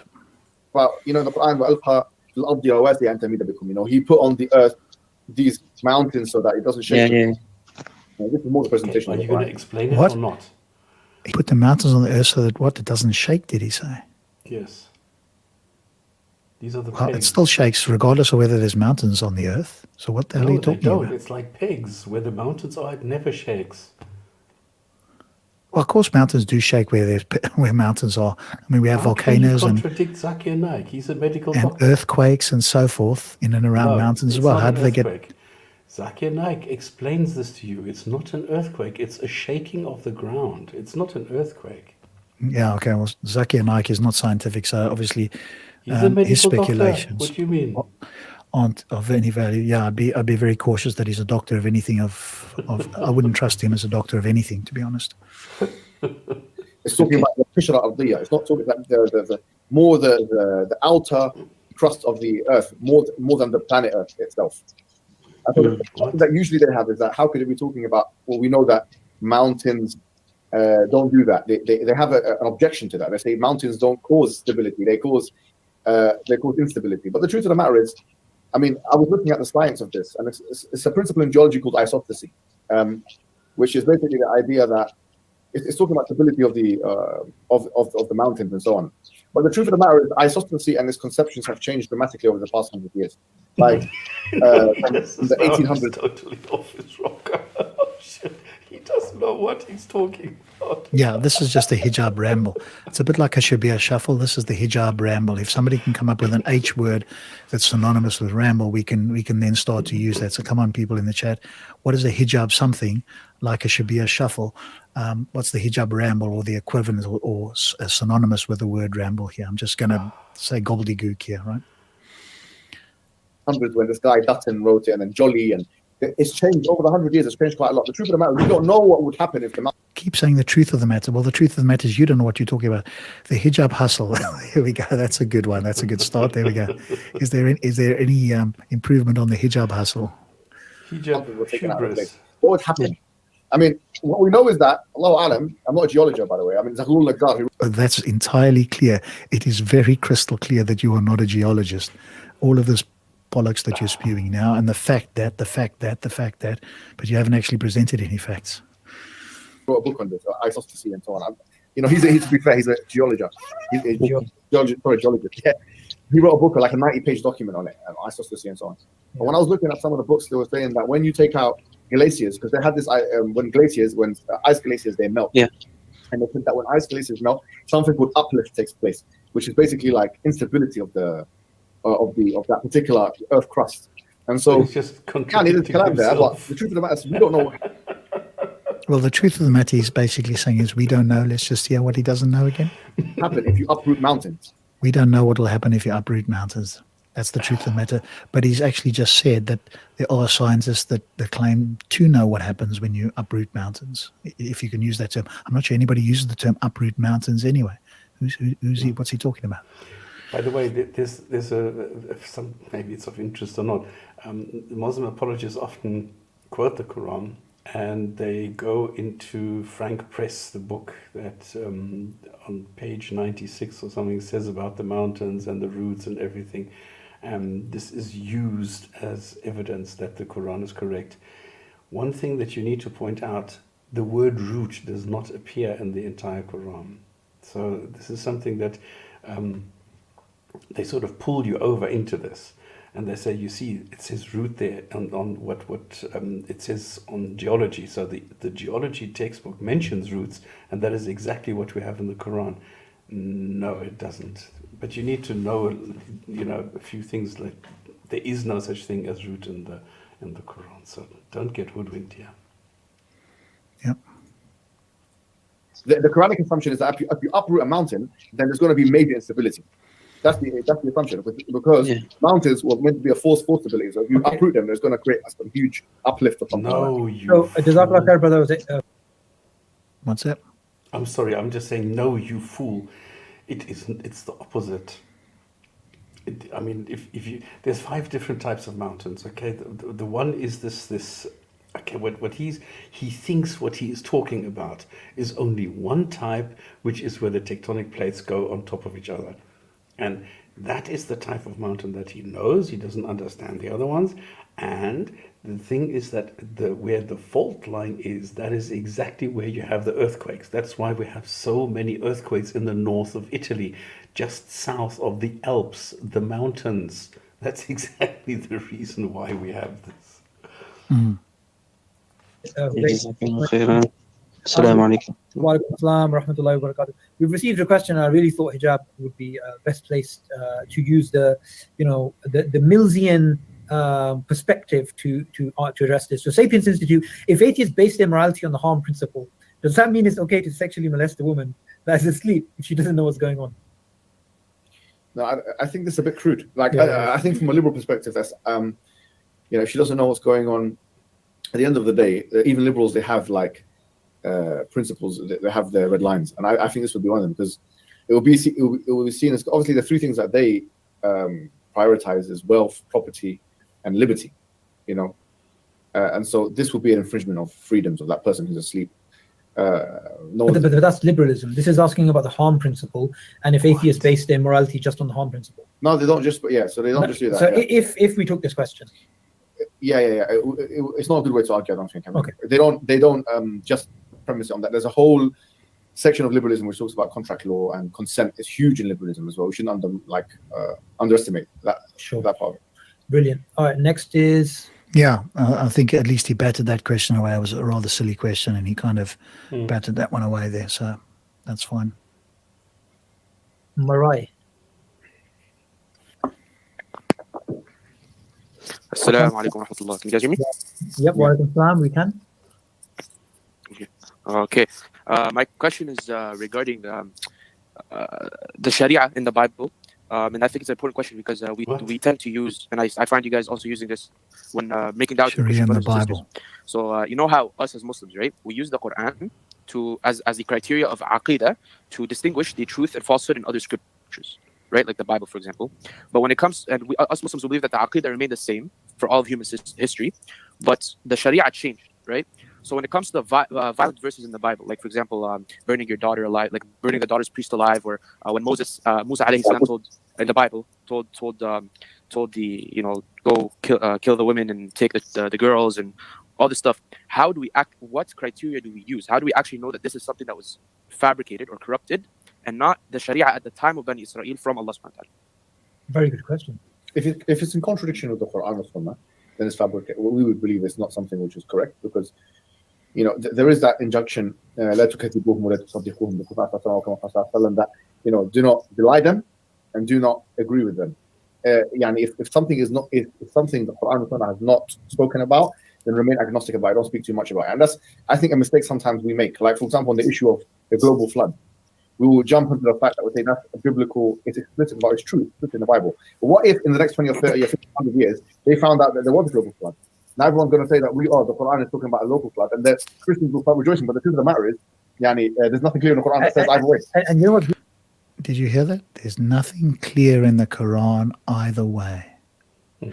What would we expect from a God who wanted to make it clear, and especially if there were some errors, would you not want to make it clear about all of these things that were unclear or incorrect in the past? He's basically saying hedge your bets because the Quran isn't clear. Is that, and this is my hobby horse, is that what we would expect from a God who says in Surah 12, 111, that there is a detailed explanation of all things? Now, I was speaking to TDS Dave about this actually, and he brought up Surah 3:7, which basically says, if I get it here, the book in its verses are precise, they are a foundation of a book, and others are unspecific. Right? So you've got two different verses here. But certainly the one that says there's a detailed explanation of all things. So if you're going to take Surah 3:7, to me there seems to be at least some level of contradiction there. I'm going to ask the Muslims the question, how do you reconcile 3:7 with 12:111? The thing is, if we would be there, because I've done this before, I've said, look, your description is the global flood, and immediately they push back and say, no, it's not, it's a local flood. And now suddenly Hijab is saying, well, it's either way. Yeah, hedge your bets. You need to be agnostic. Is that what the Quran tells you, or is that what it's supposed to be telling you? If these are events of doing all the time. Yeah, if these events are important, and it should be for humans to know their history and so forth, and if there was a supervising authority that does know the truth, then he would be able to relay it in accurate detail and give us reasons such that we could go and find it and confirm it for ourselves. That would be impressive. What do we get instead? Vague generalities that Hijab himself says you should be agnostic about. Yeah. I mean, I wonder if we played this back, right? And if it would be a fascinating experiment if we could engage critical thinking in these guys and get them to step outside of Islam, like they forgot they were Muslims for a day, and we said, hey, what do you think about X, Y, and Z, right? Get them to think like we do, as if they were non-Muslims. And they had the ability to think like we do. Do you think they'd be Muslims? Surely they'd also see the problems with us. And they go, no. But you don't tell them where it comes from or whatever. And say, hey, yeah, I've got this information. What do you think about this? I found this in a book. What do you think about this? And you go through all of these things. And here's what it says, right? And here's there's no clarity here. What do you think about this? Surely if they thought like we do, they go, no, this is bollocks. And then suddenly you give them back their memory, you go, oh, actually, that's your book. They get the fright of their life, and then you'd probably hear some sort of attempt at trying to reconcile this. But this is what I hear from ex-Muslims all the time. If they listen to these things, they say, oh my God, this is exactly what I used to say. This is exactly what I used to believe. And they say that they feel ashamed that at the time they were not able to get out of it. They were not able to think that there is something wrong with this. They took it hook, line, and sinker. And now today they look back and they say, oh fuck, this is exactly what I believed. How could I? Yeah, that's the way great way of putting it. Yeah, it just shows how deeply the brain can get trapped in a sense. Right? Come on, what I forgot the name of the experiment now, where you have 6 people and they're saying which line is the shortest, and obviously it's number 2, but the others in front of him all say it's number 3. So he is so confused that he will automatically chime in, thinking that there is something that he's missing, and he will, even though it is line number 2, he will say line number 3 because the others did. Yep. And or the one where they get into the elevator, right? Everybody's standing with their back to the front door, and everybody that gets in stands with their back to the front door, and eventually the person who's standing with their, facing the front door eventually turns around as well. Right? Yeah. It's fascinating. What's beautiful about that point, Hijab, is that we sometimes go with the flow, we go with what's popular, we go with the narrative of the day. But even with this global flood, which for some Muslims it was like, oh, this seems a bit difficult to try and articulate, let's just stick with the local one. Not archaeologically, from a anthropology point of view, we're actually getting evidence that various different human populations which have not interacted, they all have this flood myth. This seems to be a common thing. I'm not sure if you know about this. Okay, let's just stop for a moment and pause and just think about this. There are different reports of flood myths. Is it not the case that there are different people around the world on every continent who live near rivers or the sea, and at some point they flood? Would we expect, quote unquote, flood myths? Well, of course we would if people all lived by the sea or by rivers around the world. You're going to get reports of floods. Thank you for presenting a trivially obvious point. If everybody lived on the top of mountains like Himalayas, then it would be unique and we'd have to be looking into it. If everybody's giving flood myths, that's probably because they live near water that often floods. Thank you. Yeah, but the thing is, if you look at Gilgamesh and the Machahazi, it is uncanny, the details that are being copied. That you have this boat with all the animals, that you have the dove that is being sent out, and things like that. So there are so many details which are copied from 6,000 to 5,000 to 4,000 to 2,000 to 1,000 years, like almost word for word. Yeah. And I do remember Hamza saying this, by the way. He'd still follow some of the precepts because he loves some of the, against the 5 evils. But again, Hamza's kind of not somebody that we should take particularly seriously anyway. It's repeated. Even in South America, you get this idea that there was a flood and it took out people, and people tell their children, and there's this ancestral story of this flood, and there's something there. Yes. There is something there. It's called water that they live next to that sometimes floods. I know might be news to you, but the rest of us are aware of this and have been for tens of thousands of years. I appreciate you just coming to that knowledge now. From a purely sociological point of view, is bizarre, right? No, it's entirely trivial and exactly what we would expect from people living around the world near water. Come on, man. Because it doesn't make sense. Like, why is this repeated thing coming up in many, many times?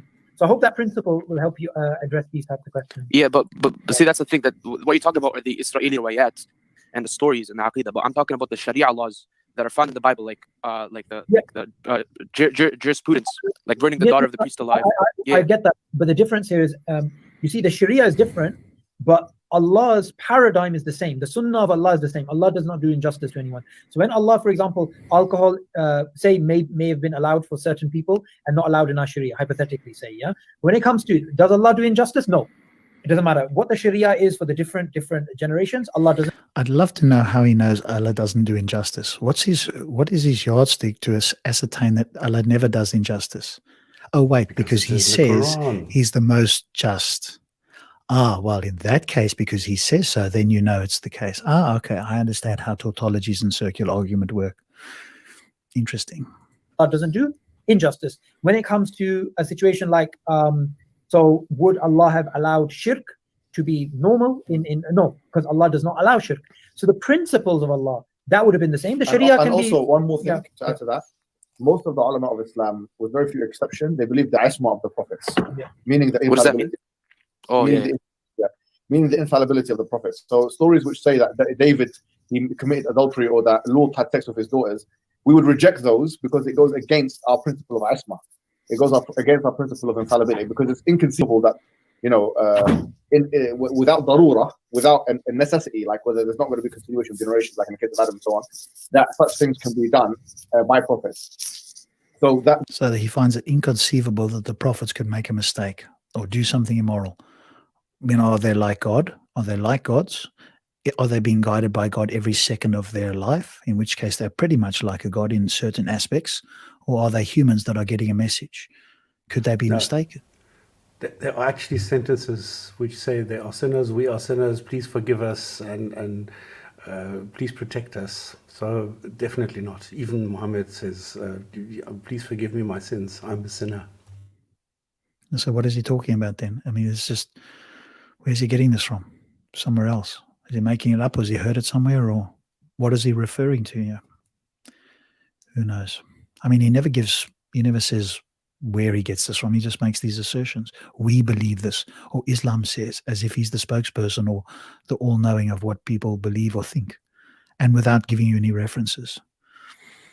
That's another way we can argue that certain things go against the sins of the prophets. We can safely say that the prophets didn't commit, especially those major sins like adultery and stuff like that. Hasha lillah, we say that completely negate that, even though there's nothing directly quote for quote in opposition, but we still reject this. So in a nutshell, I wouldn't go too deeply into the jurisprudence because the truth of the matter is, Allahu A'lam, what was allowed and what wasn't allowed in certain times in certain places. But for those things which are clearly, besmirching the good name of our Prophet, alayhi salam, yes, alayhi salam, jami'an, besmirching the good name of our Prophet, so we would completely disagree with that.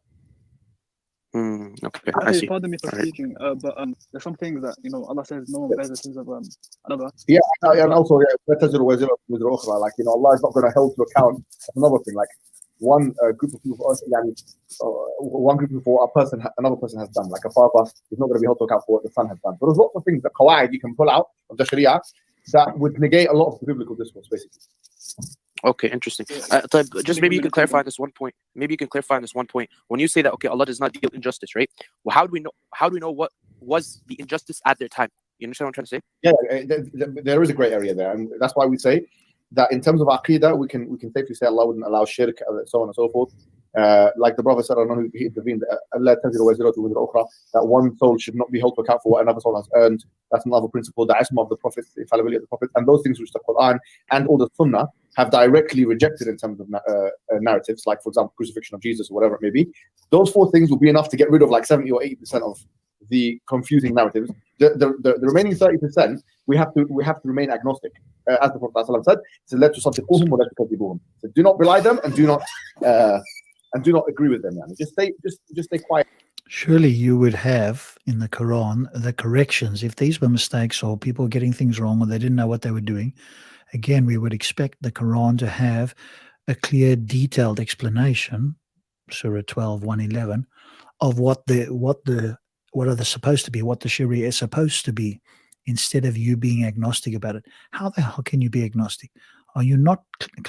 Is the claim not that somebody has got this information or that it was passed on to you? To be agnostic, you seem to be suggesting that this information either is not available or has never been available. Which is it? Quiet about it, basically, because it can come back to haunt you. It could, like you said, it could be slavery would have been allowed, and someone's attacking the Old Testament talk about slavery, and maybe it was allowed at that time for a certain period of time. Allahu A'lam, we don't know. Or a different kind of indentured servitude. Allahu A'lam, God knows best. And so I would just remain a little bit agnostic on these issues. There we go. That's like a telltale sign for me. As soon as I hear somebody say God knows best, there is no argument there anymore. They've literally thrown the white towel in in the ring, so to speak. But they want to claim that God can't do X, Y, and Z. But it's, to me, that's the end of the argument, if you like, when they say God knows best. They've now thrown it in. It's like, I just have faith. That's synonymous with that sort of thing. Okay, Jazakallah khair, akhi. Casper. First of all, I'd like to say I appreciate what you guys are doing. I benefit a lot from your videos. Wallah, we benefit from you coming on and sharing your experiences. Barakallah feekum. But what I want to say, as someone who's interested in philosophy of science, philosophy of biology, and etc., the chances of me going to uni to study these things is very, very low. I'm someone who's like, I'm eager to critique atheism, Darwinism, etc. So how would someone like me go about, researching, studying, and things like that? Well, bro, let me tell you something. Like, we live in a very special time, a very special age. Because the fact of the matter is, just by the way, how is it that we live in a special time? Is that courtesy of Islam, or is it courtesy of non-Islam? I'll just put it out there. Well, you can even you can learn a lot from the comfort of your own home. I was shocked today and yesterday. I was doing some research, and there's a mawqa called the Shamila, like Arabic one, and I was going through all these books, and I was thinking, wow, this 1,000 years ago, someone would have had to travel the lands in order to get the books that I was getting. And I'm thinking, amazing. Like, I can just do it all from the comfort of my own home with my little phone here. It's amazing how much you can. I mean, people attack social media for many good reasons, but we don't talk about the good of the internet. There are some things we can do now that we would never have been able to do back in the days. And so one has to really take that on board and try and do as much as they could do, and wherever, even if you're you're studying something yourself, try and find like-minded people, study groups, mentors, teachers, and whatever. Get reading lists. What I would do if I were you, bro, I'd get reading lists from universities, top universities, see their reading list, see their modules, see what they're covering. And if you're doing something like philosophy of science, see what this course structure looks like, and start reading those books yourself. What other things you couldn't go into university? I totally agree with what Hijab is saying. And what I'd add to that, actually, I'm sure Hijab would agree to this, is that at university, at university courses, when you go and look up the reading that is provided by the lecturers, it's actually outdated.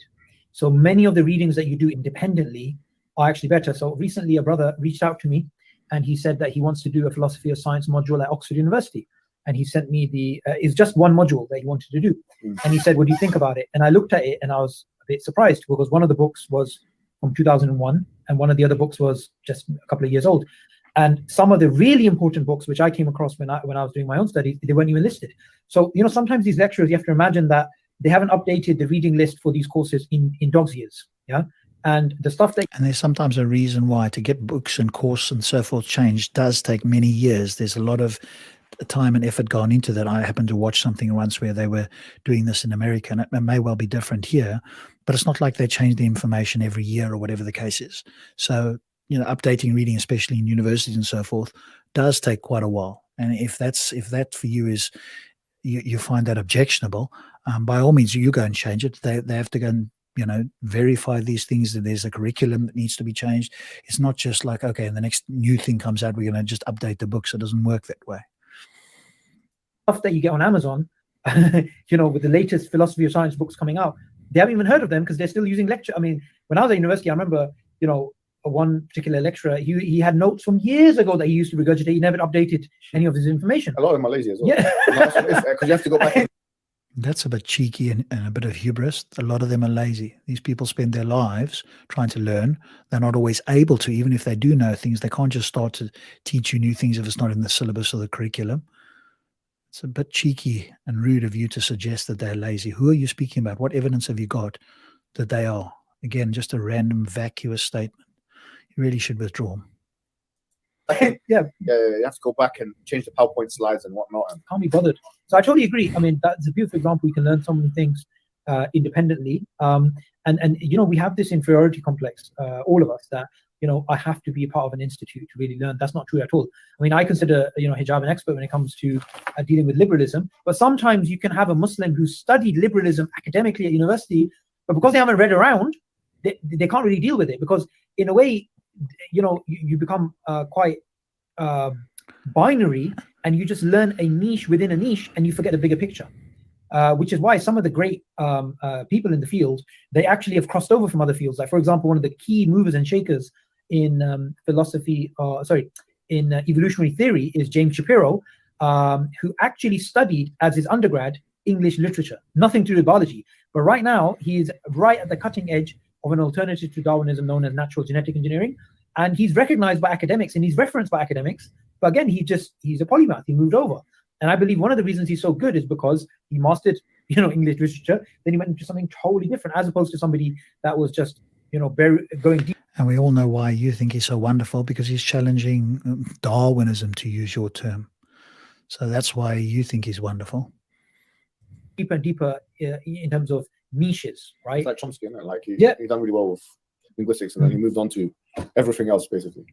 Yeah. So do you think a mixture of videos and books would be good? Yeah. Use everything you can, bro. Like, there's some really cutting edge lectures on YouTube. Like, for example, there's one about justice by Michael Sandel. I always recommend this on YouTube. It's like a 12-part series, man. Fantastic. It's the best you're gonna find. Yeah. So it's a Harvard. What was the name again? Sorry. Michael Sandel. He's a liberal, but he wrote a book on communitarianism. He goes through a lot of the political philosophies, a lot of the moral philosophies, and he's engaging with the audience. And I've actually watched about 6 or 7 of those lectures, and it is actually quite good. He's standing in the lecture hall, and if you imagine, it's one of those halls that, the chairs go back, but then it goes up into an auditorium looking down. And I have watched a few of those, and he does go through some of the moral systems that are out there. It is actually quite a good lecture this guy does. He starts off with the trolley problem. The very first lectures involving the trolley problem. It is worth a look. Michael Sandel, and there's a whole series of these. I haven't got through all of them, from Oxford University, and the cameras pan around. You can see the beautiful architecture and so forth of this university hall that he's in. So probably one of the most popular lectures. lectures. Understand this? Absolutely. Why is he incapable of grasping this? Well, because to him, all of those have got problems, right? And the Quran doesn't. So, right, he listens to it, but, for him, it's just a way to critique other people, not a way to learn something and take it on board and go, hey, isn't this better than my thing? I mean, they've got the best thing, right? So it doesn't matter what somebody else says. It's not as if they're going to go, well, hang on a moment, this is superior to mine. They're just going to pick up certain parts that they can perhaps use to critique other people. That's it. Not to learn and go, hey. It boggles my mind when I listen to him and when I check things that he says, it doesn't make sense. He doesn't understand it. And I think to myself, yeah, but hang on, why does he do that? Why doesn't he, get some basic information? And now you're telling me, well, it's out there. And now he is the one referencing this. So I would expect, well, hang on, if he recommends this to others, then the minimum, he should be able to go and fathom what this is all about. So how come he doesn't? This is, for me, wow. In one sense, it's good that you're getting people to go and listen to this, right? Because if they listen to this, they'll hear the deep, complex arguments, the tussles backwards and forwards, and then you compare and contrast it with the Quran, and it's like, incredible thinkers over the generations and centuries against this dusty old book, for want of a better word, and the contrast couldn't be greater. So maybe in a sense he's doing us and them a favor and telling them to go read that, and maybe if they do, they go, hang on a moment, this is advanced, this answers many of the questions. How do we establish this in the Quran? Oh wait, God is the objective standard. Yeah, it's just so basic. The best, you won't find anything better than that. But stay tuned to the Sapience, and I'll put a link here, and you can actually follow our work through the education portal. We're coming to the end of the live stream, so I won't be able to take any more people into the studio. So let's move. Jazakallah, brother Yusuf. Okay, can I ask one more minor question? A small question. If we could wrap up, because we are very much limited in time. Okay. Come on, because there's other people waiting who I haven't put in the studio, so I feel that you can see all the names there for the people. That's true. Yeah, very much, brother. Brother M. Casper. Oh, that was me. I just spoke. Oh, you just spoke. Okay. Welcome, brothers. Walaikum salam. That's my clone. Brother Subboor, I got a question for you, brother. I've been following your work now for a little bit and admire what you do on evolution, etc. Question for you. What are your thoughts on earlier Islamic scholars like Al-Jahiz and Ibn Khaldun that wrote about evolution that predate Darwin? So I know Al-Jahiz has a book called Kitab al-Hayawan, and he posits theories that discuss evolution. What are your thoughts about these? That's a very, very good question. So this is something in which I made a huge mistake. So I believe the standard narrative, which has even been pushed out by, very. What did he just say? Did I just hear him say I made a mistake? Yeah, that is a rarity. Did Let's see what this mistake did was. he really say I made a mistake? Yeah, but listen to what the mistake was, right, and how it gets turned around. Prominent Western academics as well, that the Muslims were way ahead of everyone else when it comes to evolution. So referencing like Al-Jahiz and Ibn Khaldun and others. In fact, there's a book I was reading by a Cambridge, would you believe it, a Cambridge professor called Darwin's Ghost, in which she was repeating the same narrative. The Al-Jahiz and others, they had evolutionary ideas before Darwin, hence Darwin's Ghosts. However, there was a recent paper that was published, and this, by the way, is used by some Muslim evolutionists to say, look, what's the deal? They believed in it in the past. We believe in it. In fact, we even came up with it before Darwin. Now, Professor Shoaib Ahmad Malik, somebody you'll see on my channel, Darwinian Delusions as well, he actually refuted this argument in a way that it just completely surprised academics. I mean, not only like the Cambridge academic I'm speaking of, but also some Muslims who wanted to purely push the Darwinian narrative alongside the human chimpanzee history and everything. So he actually showed how the Muslims didn't actually have anything resembling modern Darwin theory, and in fact, it's been shoehorned into their writing. So he looks into the works of Al-Jahiz. And I wonder why Subboor thinks that this is a good thing. No, because his narrative is, his narrative is, well, human chimp common ancestry can't be the case. So now his mind has been changed on this particular point, if it was in fact ever the case, as Dave points out in that text there. But now he's quite happy that this has actually been refuted, in a sense, that the Muslims didn't come up with this. Why? Because his narrative is that if they did, then he would be out of step with what the early Muslims did, and they were sort of pioneers. And so if it's the case that these early pioneers weren't the pioneers they were that they were made out to be, well, then he's on firm ground to claim that, hey, the best explanation that the Quran gives is in fact true, that humans were brought into existence like from a clot of blood or whatever, and they didn't have a common ancestry. So it suits his narrative now to see that Muslims didn't have this. If you had asked him this in the past, he would have rejected in the Subboor type of view, right? Because he wanted to push the narrative that Muslims were wonderful all the way through, but because this now changes, is in conflict with his narrative to some degree, he's quite happy to jettison this idea. Well, I read this, or some of them, and I actually agree that what they were proposing very much sounds like a basic concept that was later used by Darwin. So I don't know how anybody can refute this, because it's quite obvious where they are saying that it is quite remarkable that if you see the species, how they are changing, that at some stage it actually, they are no longer able to reproduce. How is that possible? So they're looking at small changes over time, which then add up. And that is a concept that they have observed over a couple of hundred years. And this is something that we see later on. So I don't know why he says, no, this has been refuted. So it's quite weird. Well, I don't know. You'd have to read that paper that he's claiming to have read or written. That turns us upside down, apparently, according to him. I don't know. There's actually an Arab professor who has written that book, Islam's Quantum Question. What's his name? Please look him up. So he was pushing this narrative as well. Very famous on YouTube as well. Muslims discovered it. Muslims know. Yeah. Nidal Ghosami. Yeah. Nidal Ghosam. Oh, yes. All of these guys were pushing it. Yeah, so he's claiming they're all wrong, right? And so you'd have to go back a little bit, stops to pick up on the paper that he claimed and have a read and see if you think it does refute this or whether in fact it doesn't. But I think he's quite happy with this because it sort of helps his narrative. Pushing this narrative, and then that paper decisively showed there isn't an argument there. So I highly recommend that paper. You mention the name of the author again? The author is Professor Shoaib Ahmad Malik. Okay. And the paper, Shoaib Ahmad Malik. Okay. And the paper refutes the arguments that Muslims came up with Darwinism, and hence refutes the Muslim evolutionists today who simply want to accept. What's the bet? He's sort of part of their sort of sect of Sunni Islam as well. and therefore has a vested interest in showing that's not the case, because their narrative is that, Darwinian evolution, because they obviously can't accept Darwinian evolution to be consistent with the Quran. And so what's the bet? He's one of their sort of group.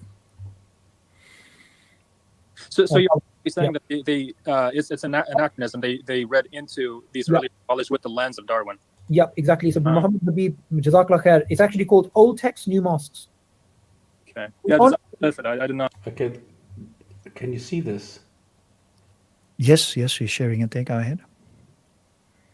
Can you? Okay, now I'm blocking my own screen. Let's see if I do it like this. Now I can see this. Is this the same one? No. I know. This was the guy that was claiming that it was the case that they had some sort of evolution before Darwin. So it's Old Text, New Mosques is the one that he's referring to that apparently refutes all of this. Including the view of scholars throughout Islam proceeds to advocate for evolution, drawing from Nidal Islam's work. I highlight the reason why there is an apparent contradiction between Islam and science, and in particular Islam and evolution, which include lack of freedom of thought, misunderstanding, and so on. Okay, so this is the wrong one, or what? I don't know what he was just mentioning there. I don't know if it was, but old texts. What was it? I don't know.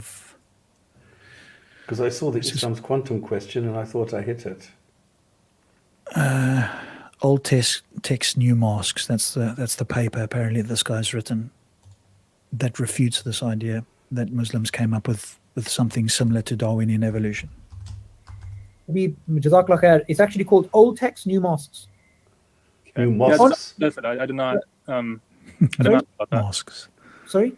I said I did not know about that. I always was kind of under that impression that they posited priests that resembled what Darwin. In fact, I repeated it, and I believed it to be true. I mean, I was surprised that once I found out what Shuaib had published and it'd been peer reviewed and it's come out in a journal, I was surprised that Cambridge University professors, nonetheless. I mean, well, it's not as if Cambridge professors are reading every single journal that every single person's writing or looking at. Not every professor does that. That's unique. Certain people do that, but not all of them. So why would you be surprised? Not everybody's going to know about the latest information. There we go. So this is what you need to look for. So it's not mosques, it's mosques, okay? Yeah. Yeah. I think clearly said he put it into the chat. I don't know where exactly it is in the chat. All right, let me put this into the chat as a link so that people know. Okay. We can have a look at that towards the end stops. We'll just carry on. We're almost done. And if we want to, we can always come back and have a look at that. No, I don't think it's that critical. It's just, an interesting thing to know. Yeah, exactly. I mean, no less, get this wrong, right? So, I mean, it's when Shuaib actually showed me what was going on, it was literally a case of cherry picking, right? Which someone had done in the past and published, and nobody in academia bothered to actually go and check the translations and see if they were done properly, which again, a lot of academia is just based on testimony. So, some Arab guys done it. But that's a problem when you find this out, but it's not a problem with regards to hadith and all the rest of this, right? All these other things, then it's okay for you to claim eyewitness testimony. But in this case, it's a problem. There's always some inconsistencies here. Done it. We trust him. Everyone copies. And Shuaib actually went and looked at the source manuscripts and saw it's not the case at all. I'll read it. Just collaborative manuscripts with the pictures on them and so on. Is that what you're talking about? Have you seen those manuscripts? Where? Jarhead's ones. I haven't looked into what you've just said there. His book of animals. Yeah. No, that's all valid. Yeah. But the idea that he came up with, right. That's okay. But he has great contributions to biology. Cool. Jazakallah khair. On to Yusuf 2.0. Assalamu alaikum. Wa alaikum salam, brother. I just had a quick question. Alhamdulillah, for my university course, I have to deal with cadavers. So the dead body. So just looking at it, it's maybe anatomy. And I just had a question about I'm not sure what the actual view is, but for the Anbiya, the Messenger Sallallahu Alaihi Wasallam, what actually happens in the grave? Are they alive? Are they preserved? I've heard a lot of things. So what is the actual what is solid? Yeah, we don't believe that they decompose. We believe that they stay in their original form. they're incorruptible. I think that's the term they use. Yeah, but the belief is that we don't believe they are alive. We believe all human beings pass away, but the bodies of prophets are not decomposed. In fact, I mean, Okay, well, that's an interesting claim. Then presumably we should be able to find these bodies, or at least one of them. If there were 124,000 of them around the world, surely we would have found one that's perfectly preserved. So you are making a scientific claim here now, because if it were the case that they were perfectly preserved, and what we mean by perfectly, all the organs, everything, that's to me what perfectly preserved means, not that they were embalmed or whatever the case is, that would be striking. That would turn over everything we understand about the scientific decomposition of bodies, and we'd have to suggest, well, how is this possible? And if we could trace that this was somehow a prophet, I don't know how you could possibly do that, and it was your particular prophet, I'd sit up and take a note and say, well, how's that possible? So that's an interesting claim. And of course, have we found anything like that? No. I mean, you can make these claims, of course. We believe, well, sure. I mean, people believe all kinds of things. The question is, why should we take your belief seriously? People believed that they could, the Heaven's Gate cult believed that they would die and end up on a asteroid that was going past the Earth at the time. But everybody has beliefs, and as we all know, it's a bit of a crude statement, but beliefs are like, bum holes. Everybody has them, and most of them stink. And the ones that don't have got good reasons not to. So fine, whatever you believe, but really you need to justify it, substantiate it. What we're always talking about, and what we almost never see from these guys. I mean, maybe Hijab can refute me on this, but from my understanding, this is also true of the companions. That the companions, that we have narrations about one of the, for example, companions who passed away on his journey to Cyprus, and that companion's body did not, and he died on the ship, and his body did not decompose. And we likewise have other. Go on, stops. And if you slap him with a piece of steak, he's going to go get up and walk. I mean, I know these guys believe all of these miracles they can't demonstrate. And maybe they see into the choir, but to the rest of us, this just sounds like, somebody coming today and say, well, I believe in the spaghetti monster. What's the difference? Okay, fine, you believe that. Why should anybody care and take your belief seriously? Presumably people like this think their beliefs match reality, and if they do, they would have good reasons to believe it. On the other hand, of course, as we've heard tonight, Hijab is quite happy to say, oh, well, on some of the laws and so forth, the Sharia, that we don't know anything, we should be agnostic. I mean, why aren't you agnostic about these claims of them not decomposing? Because somebody said so. There's a claim that the coccyx does not decompose either, that Allah uses the coccyx to create a human being. Now, the funny thing is, it's actually not far away, because human beings, the anus is the first thing that gets built of the human being. So there's actually, by sheer chance, not so far away. But of course, the bone does decompose, depending on what kind of a ground it's in, of course. Mm. Stories of other companions who, yeah. Again, these are not what the Prophet said. This is not what Allah said. These are things which came later, which people said this is also true for some of the Sahaba. Allah knows best. By the way, do you know, like nowadays, Catholic Church. Okay, so at the end of the day, these are just wild assertions, but you said you believe them. So the question is, why would you believe it? If this didn't come from the Prophet or the Sahaba, those that followed with him and directly after him, why would you believe it? You've just said it yourself that it didn't come from them. So, but you did say we believe it, or you believe it. Why? Do you believe any other thing that people who weren't the Prophet or the Sahaba say? And if you don't, why are you selectively believing these and not others? See, these are the sort of questions that people like this never get asked. And if they do get asked these questions, do you think they'll have a substantive response? They'll have a response, i.e. the mouth will open and some sentences will come out. Do you think it will be in any way substantive to justify the belief that these bodies don't decompose? Yeah. I think we know the answer to that one. Big scandal because they're trying to say that all their saints are not decomposed. Right. But most of these so-called non-decomposed bodies are all like, they put these, I don't know, wax or whatever. Embalming, yeah. Yeah, it's like what they done with Vladimir Lenin and in Russia. I don't think he was a saint, but basically, yeah, this embalming thing. I actually thought Ali Dawah was really nice. It's Ali Dawah's fan. Ali Dawah's fan. So just kick him out of there, man. Chuck him out. But yeah.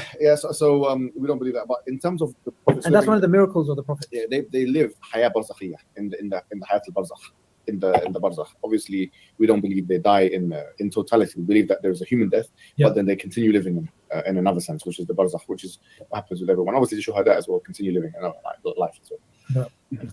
Jazakallah khair, brother Yusuf. May Allah. Can I just ask one quick question? I think I kind of know the answer to this. I was just thinking about like a scenario. I think it's just a rewording essentially of like a circular argument, but like, you know, when we like measure, okay, let's say I have a laptop here and it measures 20 centimeters. There's an infinite amount of degree of like, let's say I have two Windows laptops that are exactly the same, right? But if I measure one length, the same side on both, there's going to be a degree of difference essentially, right? Because do you get like, I'm not sure how to describe it, but like, let's say one is 10.1 centimeters and the other one's 10.1. But if I take that to 10 more decimal places, or something, it's going to be different. Whenever at some point, it's going to be different along those lines, right? Sorry, I don't understand the context. Okay, let me try and rephrase it. So like, let's say I have two objects that are meant to be exactly the same, right? Yeah. Yeah, and then I take the same length on both objects. At some point along the decimal place scale, they will differ, right? Why? Because they can't be exactly. It's not possible for like. This is where the question comes in. Really, is it like mathematically speaking? Isn't it almost like impossible for something to be exactly the same in terms of measurement? Because at some point, it'll look like. Let's say I go to the millionth decimal place, won't it vary? No, why? Why would it? Okay, I think what he's asking, and if I understand it, is it impossible for two things to be identical?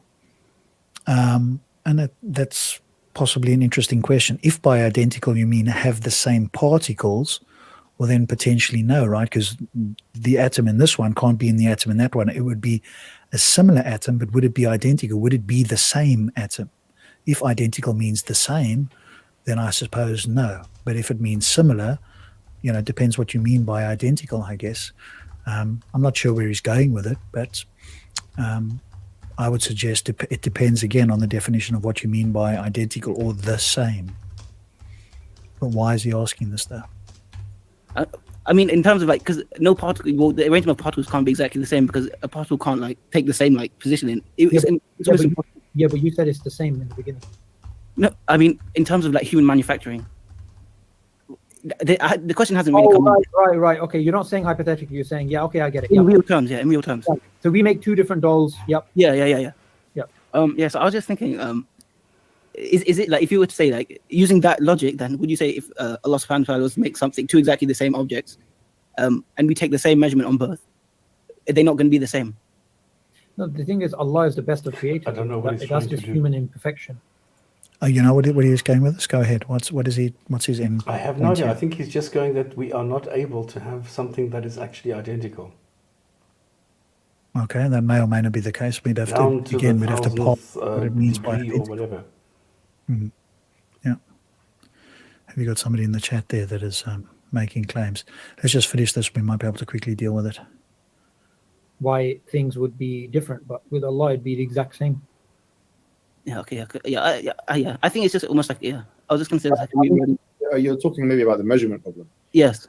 Our ability to, or lack thereof, to measure something is different from the fact that the ontological reality of it being actually the same or not. So if we measure something, maybe our measurements or instruments are going to be problematic. But the fact that they're both the same it's logically conceivable that you can have something the same height and the same size. Allah can create it like. Yeah. So Jazakallah khair, Brother Yusuf, for your question. What we're going to be doing now is bringing this live stream to an end. Okay, I think we'll bring it to an end as well on this side. Stops, your final thoughts. So that gets us through part 2 of the Sapience Live. Again, I was confused. It seemed to me that there was all about questions about the Dawah for Muslims. And then at one point he said they're giving priority to non-Muslims. So maybe they changed their mind, or he did halfway through. Who knows? But what I heard a lot of was, again, a lot of claims, a lot of speculation, assertions, but no good reasons to believe they're true. And of course, because they don't have people like us there questioning them a bit more thoroughly, they can make all kinds of statements. It's much easier when you're in I guess, and same for us, I suppose. It's much easier when you're in your own echo chamber to make statements that you might be a bit more careful of making if you have somebody on the other side of the fence that is critically analyzing what you're saying. But again, I didn't take anything out of there that I thought was remotely substantive, that I could go, okay, that's interesting, let's talk about that, or whatever the case is. Maybe I missed it. Maybe there's something you picked up, but there wasn't a lot for me. So what's your thoughts? No, I agree. I didn't see any. There was no structure. There was no value here. There's nothing where somebody said, well, listen, can you explain this and this? And they will come up with something new and say, well, look, what you need to think about also is this and this. And where you say, okay, I forgot about that. I didn't find that. I didn't see that. Now, I think at least if we do things like that, we provide value. There's always something that we provide that is a pointer, that is educational, that is a lesson, that we're pointing out things. I didn't see any of that here. I don't know what, I mean, they were talking for, 2 hours, 3 hours, but I don't know what exactly the topic was, what it is that they were trying to do, and what they actually achieved at the end of the day. I'm missing all of that. Well, the idea was that they were supposedly answering questions for people who have doubts about the Dawah.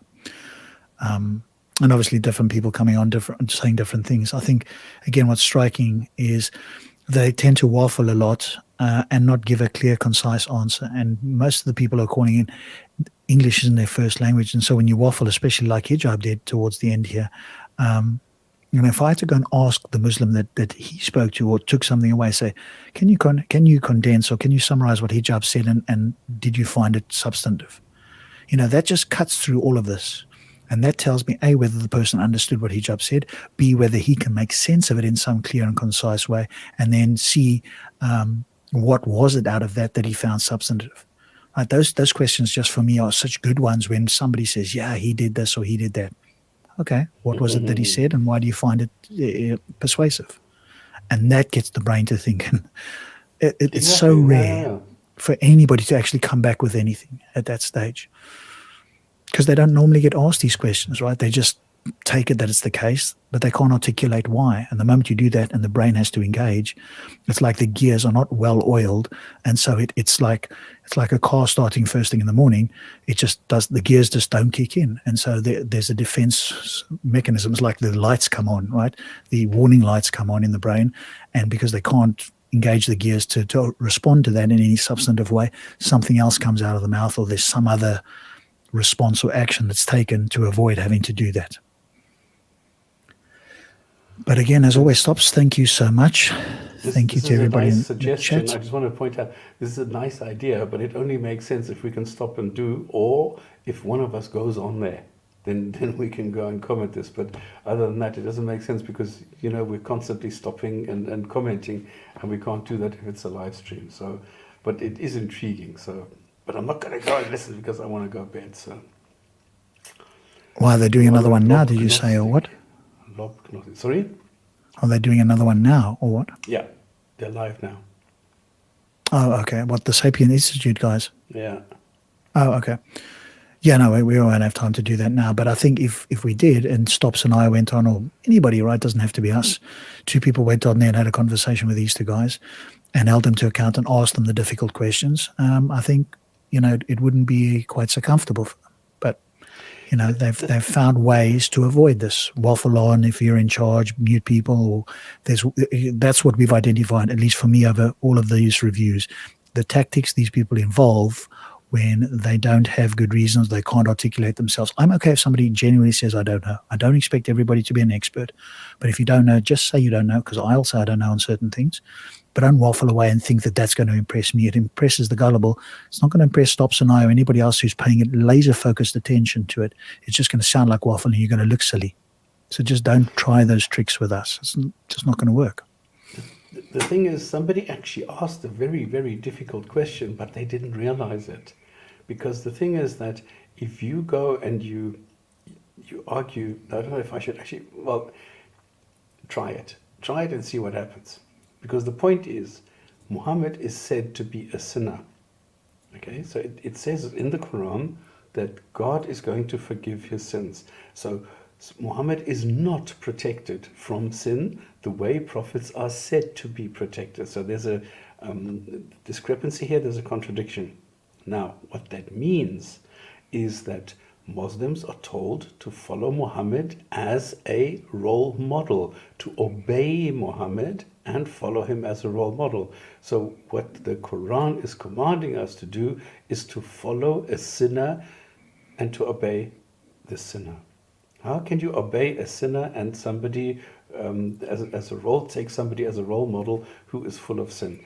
So there's a huge contradiction there in the Islamic text. So if you want to argue that, I have not tried that. So you can hear that I'm stumbling a bit because I've never done that. But this is intriguing. I would love to try this one day, maybe on one of the Discord channels where the Muslims are, to think how they react to that, because I've never tried it. But this is a that'll huge be problem interesting. that you are asked to follow a sinner. Yeah, ask them the question. Yeah, because I want to, I've not come across that one, so it'd be good for me to hear and to learn about that as well. So, sounds good. Stops, thank you as always for your input, for your time. Thank you. Stops and I do this as and when we find the opportunity. Thank you to all the viewers. Thank you if you're watching this as a recording later. And I'm sure we'll be back with another review of another stream, because these streams are coming out regularly now. So there's always time for another review as long as Stops and I have the time. On that note, thank you very much and good night. And we'll see you again in a future video. Cheers, guys.